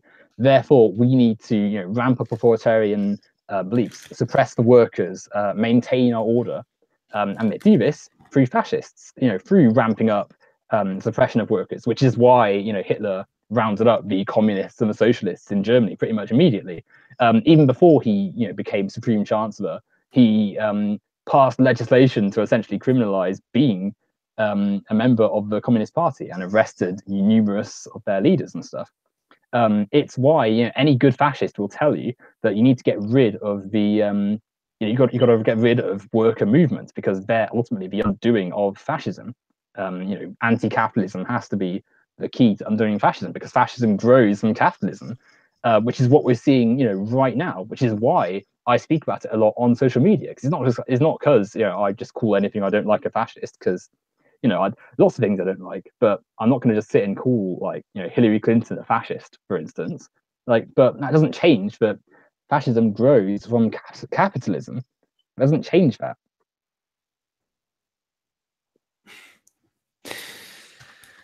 All right. The point I was making about fascism is that it involves the control of it involves nationalizing things. It involves taking over areas of the market. Is what I was. Nationalizing. Yes. So, like what happened to land in Germany, Nazi Germany? Because that was What? privatized. Where does the term privatization come from? Actually, it would be an interesting point. Where does that come from? Privatization. Well, privatization involve. I mean, No, but where did the term get coined? it doesn't matter where it get coined. Yes, it does. Nazi Germany It was where makes it get zero coined. difference. It doesn't matter. Are you serious? Why would it matter? Why? Why does that matter? How can you tell me that something Capitalism didn't come from us. Capitalism is a term created by communists. It doesn't matter no, you're where not listening. Privatization, the term, the idea was coined. That phrase that we use regularly to describe an element of right-wing thought and capitalism came from Nazi Germany to describe what the Nazis did to the economy and to land in Nazi Germany. It fundamentally comes from that. So it's tedious and really naive to suggest that fascism is not capitalism just because there's control. Capitalism is based about control anyway. I mean, for all this guff about the free market, fundamentally it's about the ruling class maintaining control over the workers. Hence, American imperialism. Hence the dismal treatment of workers across the globe. Hence the consolidation of wealth and power to the wealthy. Fundamentally, at every turn, it's about that, and it doesn't really matter what you think because that's the case. The capitalist doesn't care that you don't call fascism an element of capitalism. In fact, they embrace that because it just pushes them another step towards normalizing tenets of fascism. Here's as we're seeing today. My point was the reason who coined it isn't it doesn't have anything to do with them. A capitalist didn't coin the term capitalism. Fucking socialists did.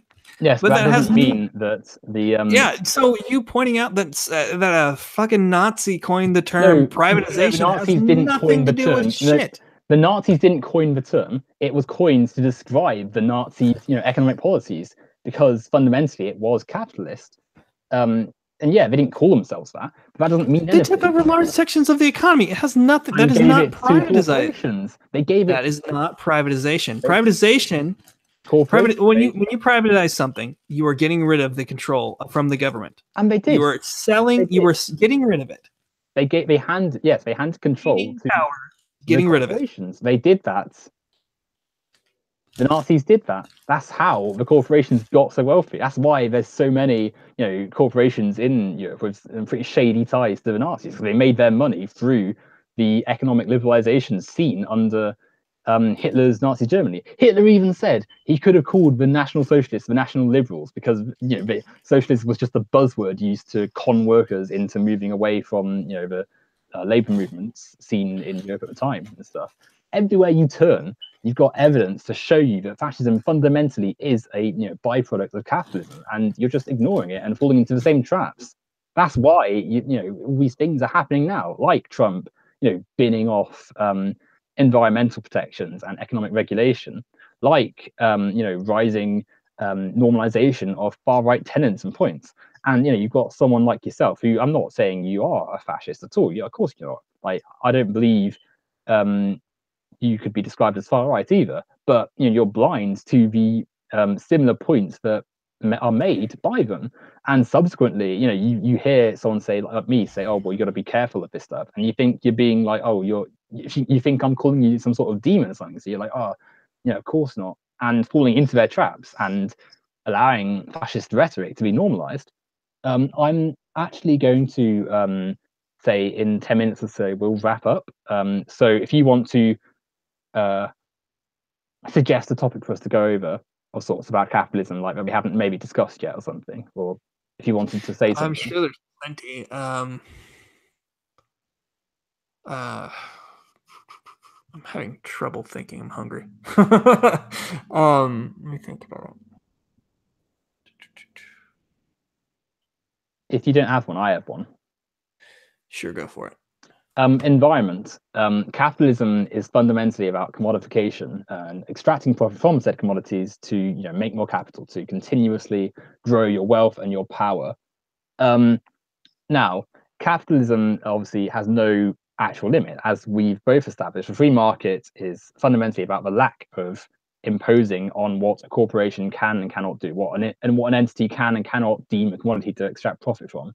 So the environment is one such thing. So, for instance, oil and gas and stuff, and coal, and all these tools used to generate energy and thus sell back to people as a commodity, as a profit. Not only is this essentially pricing people out of the very electricity they need to power their homes, and thus leaving people in dismal conditions, as we're seeing in my country, where the private energy board has essentially got people killed basically because they can't afford to power their homes in winter. It's also having a devastating effect on the environment. So, we can look at the global warming situation, where we're seeing ocean levels rise and the potential threat that's having to obviously the globe. The food shortages because of the wastefulness of the system. The fact that ecological areas are being destroyed by the system because of the fact we don't care about where we dump our waste, or we do care, but the people who have the power to change things are more interested in profit, because that's the system. Everywhere you turn in capitalism, there's environmental concerns being ignored, because obviously profit matters more. So yeah, I'd ask you what your sort of thoughts on that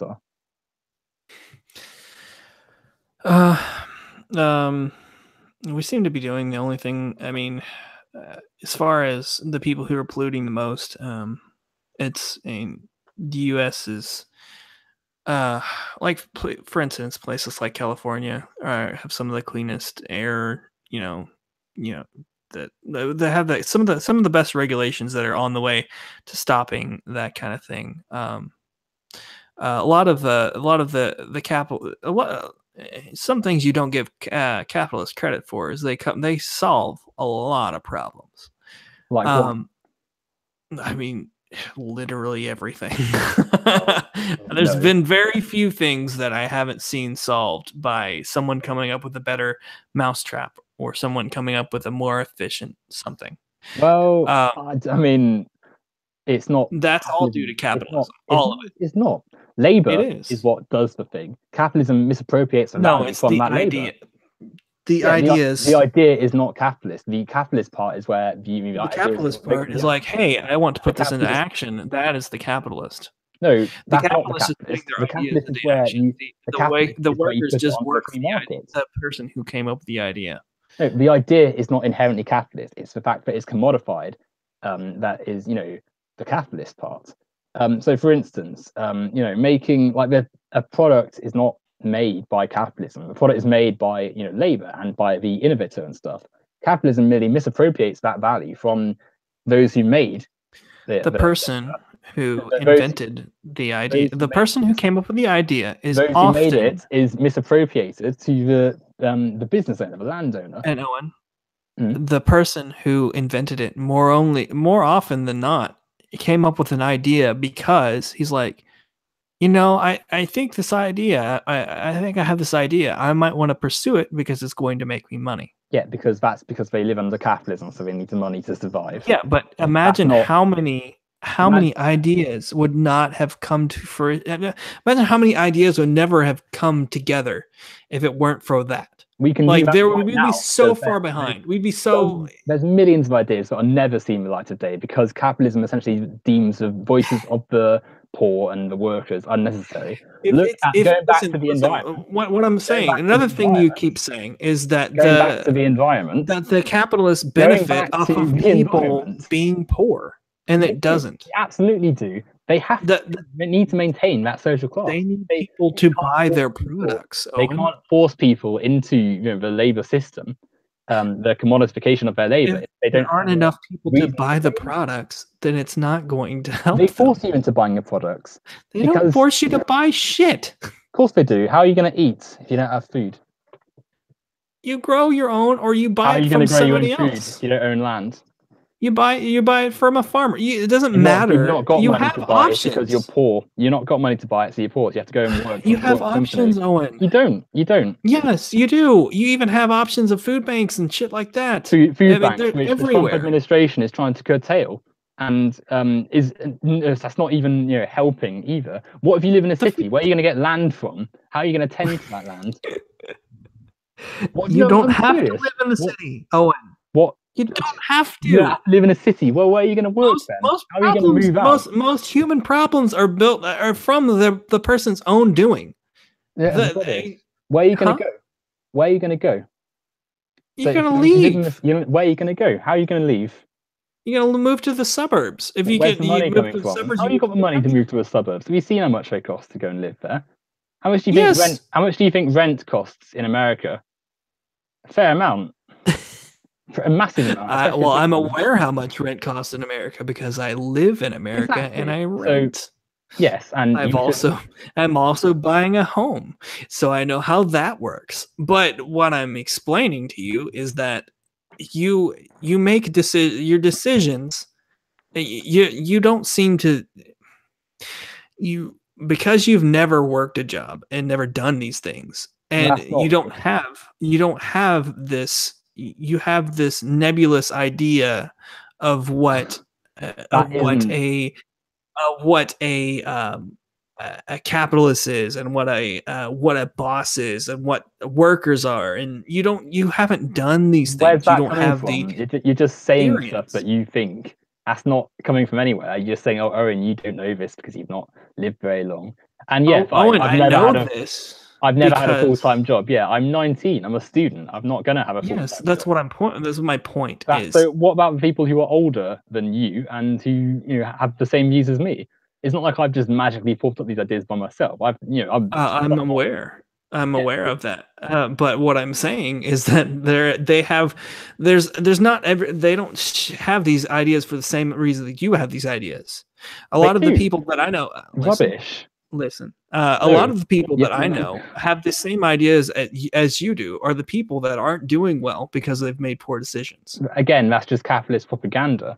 It isn't Of propaganda. course it is. It's Oh, people adopting things to. it's It's your people fault you're born adopt. into Listen, poverty. It's your fault people you. adopt Let's do a ideas thought experiment. that Actually, let's do a thought experiment. people Which state do you adopt live in? ideas that Let's that do a help thought experiment. Which state that do you live in? it Which, doesn't matter. But okay, I've pick a already state. told you which Pick state a I live in. state. Pick a state at random. Then it doesn't matter which state. Pick a state. All right, we'll go with Texas. Texas. What's the minimum wage in Texas? I have no idea. Let's look up. $7.25 an hour. It's probably not the state minimum wage, but yeah, I've just googled it now. there's a federal minimum wage and a state minimum wage. There's also Okay. city minimum wages. It really doesn't matter. Then? What should we go for? What's the minimum wage? Let's pick a number around that sort of 7, 8 sort of figure. Go for it. I it doesn't. Does it matter? I'm doing a thought experiment, so yeah, it does matter. Okay. Pick a number. Let's go with 750. 750. Right. How many hours do you think? How many hours do you reckon you can work in a day? Let's say you're in this poverty-ridden tower block or something. You want to move to the suburbs, like you said. How many hours are you going to work? It depends on the job. But I'm That's not gonna very true. try. I'm Pick not a figure. going to try, and I'm Well, not going to try and move to the suburbs on 750. Well, exactly, but that's the situation people are in, aren't they? So you're No, asking people to do this stuff but out you're of leaving nowhere. things out, man. That's not what What I'm am I saying. leaving out? What am I leaving out? um, what you're leaving out, man, is you don't start with you don't. You have to work your way up, man. It's not a. That's what I'm I said. gonna get. This person has started at the bottom. So how many hours are they Okay. working? They're hard working. They start at a certain amount, they work a certain amount of time, and then they find another job. Yeah, and that's what When I'm they telling gained you. a certain amount of What are they skills. working towards? Like how many hours do they work in a day? As many as they can. How many is that? As many as they want to. Factoring in for sleep and food and transportation and stuff. How many hours do they work in a day? Thought experiment. Up to you. 24 hours in a day. How many hours are you going to work? I mean, you could work up to like. I've How many seen hours people. You can work up to like 12 if you wanted to. But we're saying 12. So you reckon 12 hours a day and 5 days a week, yeah? Yeah, I mean, you could. So or you could work. I mean, you could work. This is grueling stuff, isn't it? 12 hours a day. That's half the day. Yeah. Awful. $450 a week. 450 times 52. Assuming you work every single week of the year for 12 hours a day for 5 days. is $23,400 a year. Now, how much do you think that goes on food and rent and energy? Quite a bit of it, I'd imagine. Well, first of all, you're not going to be living with yourself on minimum wage. It's not going to happen. You're not going to minimum wage is for people that have minimum wage is for people who have minimum actual experience, minimum ability. That's not true. There's plenty of people who are working on minimum wage who aren't of minimum experience. Okay. So that's wrong. So they're misappropriating their talents, and they should go elsewhere. Where are they going to go? Anywhere. Owen, there's not like a jobs that it's not like there's jobs not hiring. Okay, so but they're not paying very well, are they? They're not going to pay me much more than minimum wage. If that's not true. Of course it is. If you're working on minimum wage, where are you going to go that's just suddenly going to pay you more? You find a different place. You interview for a job. You clean up. You get there in time, man. Where? Get there in time. But how are you gonna, how are you gonna grow?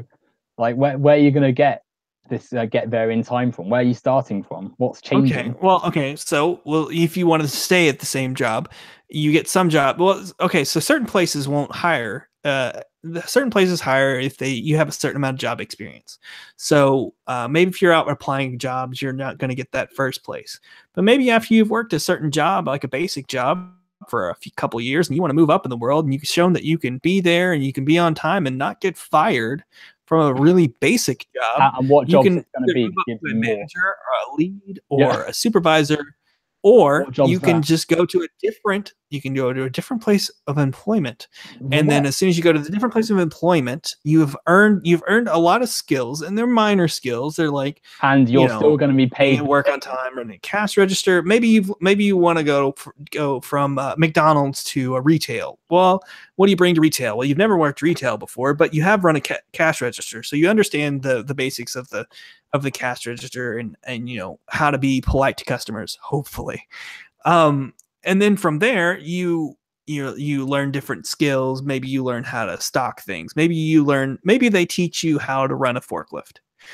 From there, you're like, well, maybe I want to work a warehouse job because warehouse jobs pay way more than a retail job. And, I know how to drive a forklift, so I'm going to go apply for this forklift job. So from there, you're like, all right, I like this forklift job, and I'm making a whole lot more. I'm making a livable wage. I can go live where I want to live to a reasonable extent and go rent where I want to live. And then from there, you move up. I mean, it's not a simple process, man. It's not a... No, you're right, it's not a simple process. You've left a lot of stuff out. Did you just say now you're making a livable wage after the warehouse job? This might be important. Whilst we wait for that, just the sheer audacity of what's on the stuff that's being said. Like, just go here, go there. That's like not what's going on in real. What I was trying to do with this thought experiment is sort of, paint a picture of what actually happens in the situation. So using the figures we calculated for the 12 hours a day, 5 days a week, $7.50 a day an hour, I think we have 23,400 at the end of the year. Now, okay, I'm back. Sorry about that. I'm waiting on a very important phone call. It's absolutely fine. No, what I was trying to say is that you were saying, I was going to respond to what you said, if you remember. Anyway, you literally said in that little diatribe, now you're on a livable wage once you've reached the third job in your thing, the warehouse job. Yeah. I mean, you don't have to go straight there, but I mean, you can. That's the whole point. What I'm saying. Obviously, you can skip one job and work a basic. Listen to what I'm saying. Listen to what I'm saying. You said now you're on a livable wage after 3 jobs in this massive yearly process of working, which is very true. Often people on minimum wage don't receive a livable wage. They can't afford to eat 3 meals a day and pay rent and have enough for healthcare. Yeah, because it's not meant for those type of people. I think it's not meant for it. It's massive. It's not meant for it. That's how the system is. People minimum wage is meant for people who don't know how to do anything. That's the whole point of it. Utterly, the people, that's not a very the government's good way. like, hey, you got to pay these people who have no skills at all. Everyone has skills. No, it's Everyone not. has They skills. don't. They Yes, absolutely don't. You Rubbish. don't start Everyone out has with a shit. skill. Everyone has a skill at something. Okay, but The it may idea- not be a skill that's applicable to every job or any job, really. to what someone You wants may to be a make good profit out artist, of. but unless you're doing an art-related job, you don't have any. It's irrelevant. So there you go. Lost talent made by an inefficient system. Okay, That well, people if you aren't want in to their work, most if you're an productive artist roles. and you have a way of making money with that art, then by all means, do it. I used to sell my artwork in high school. Why should value only come through a capitalist's, view of what can make profit? Because But going back to what we're saying, you're third job. You're telling me people are just going to live off because this idea of it's only meant people who can't do anything else. Rubbish. Minimum wage is what a lot of people are on, and a lot of people are having to use food banks to survive, basically, because it's not enough to live off. How are they possibly going to be able to be in a place to just be looking for all these jobs and building up their quote unquote skills, which are not going to be paid anything more for, basically, because people like you've just said, it's meant people who are viewed as nothing. So clearly they're not going to gain the higher portfolio. You can't start at the top of the ladder, Owen. Yeah, that's the whole point. They're not going to get anywhere. How are you going to? This whole system is not only You're is it acting built on like people don't do this. Almost everyone does this. Rubbish. And it's even if it's minor steps. It's just like some people have. Some people have a ladder with more steps. Some people have a ladder with less steps. But it still happens, man. You have to look for the opportunity. Rubbish. You have to work towards things. Rubbish. One of the jobs that I wanted to get for the longest time, I had to work. No more personal anecdotes. You've had about 20 of them. People because you don't have any of them. You don't have any of them. You don't have it. You don't say, have any experience. I'm trying to educate you with actual experience of things that happen. People have actually done. Things like state communism and fascism isn't capitalism because it's not control. Like it's just it's all rubbish. You've not paid attention to what is going on right now in the system and in the country. And yeah, fine, you're older than me, so yeah, you've worked a full-time job. I'm still at university, so I've not had a full-time job. That doesn't disqualify me from analyzing the system. Doesn't mean I can't see what's going on right now. But it doesn't. You don't see what's going on right now. You don't have the experience to know the ins and outs of I've been on the planet for 19 years. I have plenty of experience in living under this system where healthcare. In my country, for instance, with a capitalist system, the NHS, one of the greatest things, is being privatized more and more, and subsequently the system, as underfunded and needlessly ravished of money as it is being made unworkable for people. I've read dozens of experiences of American life directly from either people in my social circles or just people in general about how appalling the thing is. And like I've already said, this isn't something that I've just come up with, out of the springs of youth. It's something people have been saying for decades, centuries even. The system is fundamentally unfair. It doesn't matter that I've not had a full-time job. I can still see, what I'm saying. Real quick, age doesn't invalidate Owen's argument. I know that. Well, what I'm saying is a person with no experience doing these things and making all of these judgment calls based on things that he's never. That's not the case. I've studied what is going on, and you've been given bias analysis from people who have never done these things. Well, how do you know that? You can't just say, everyone I've spoken to has never done these things. Well, not even that. It's not necessarily that they've never done these things. It's that they've not been successful. You've never talked to it. How do you qualify success? What's success? Well, you've heard the phrase those who can't do teach. So essentially you're going off of a bunch of people that. No, that's not what I asked you. What do you qualify as success? Well, what do you? It depends on what we're talking about. Exactly. So it's all subjective. So this idea that you talk to people who are never successful is just rubbish because it all comes down to what success is. Now, what I am saying fundamentally is that from any perspective, this system of capitalism is fundamentally built on exploitation, unfairness. You're not designed to escape it. And yeah, the odd person is gonna luck their way into some fortune. It's not luck.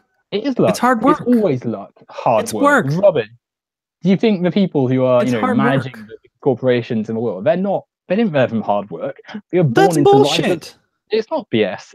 They were born into lives of luxury, privately No, not educated. always. Most of They, and even I've even proven this to you before it's that not that proven anything. most of the people that are in the top 1% have actually earned their way there. They didn't start Rubbish. there. You can't profit And and I've earn. proven You and I've never given you earn the anything. stats on this before. You And can't earn that's anything if you profit off it. Profit is not earning; it's theft. All the wealth of the wealthy is built. redistribution is theft, No, it's dude. not. No, Yes, it if is. you It's literal theft. the labor of the workers is not. You can't. If you misappropriate that value, that's theft. It doesn't matter what you think. You've taken the labor of other people and made it for your. You've taken their value, and done it to yourself. You've stolen the value of the laborers for yourself. It doesn't matter what you think. The wealth of people who run Apple, Nike, McDonald's, Adidas, all of that, it comes from workers around the globe being squeezed of every every element of their labor, given as little as they can back, and often nothing essentially. And the people on the top get billions off the back of other people's labor.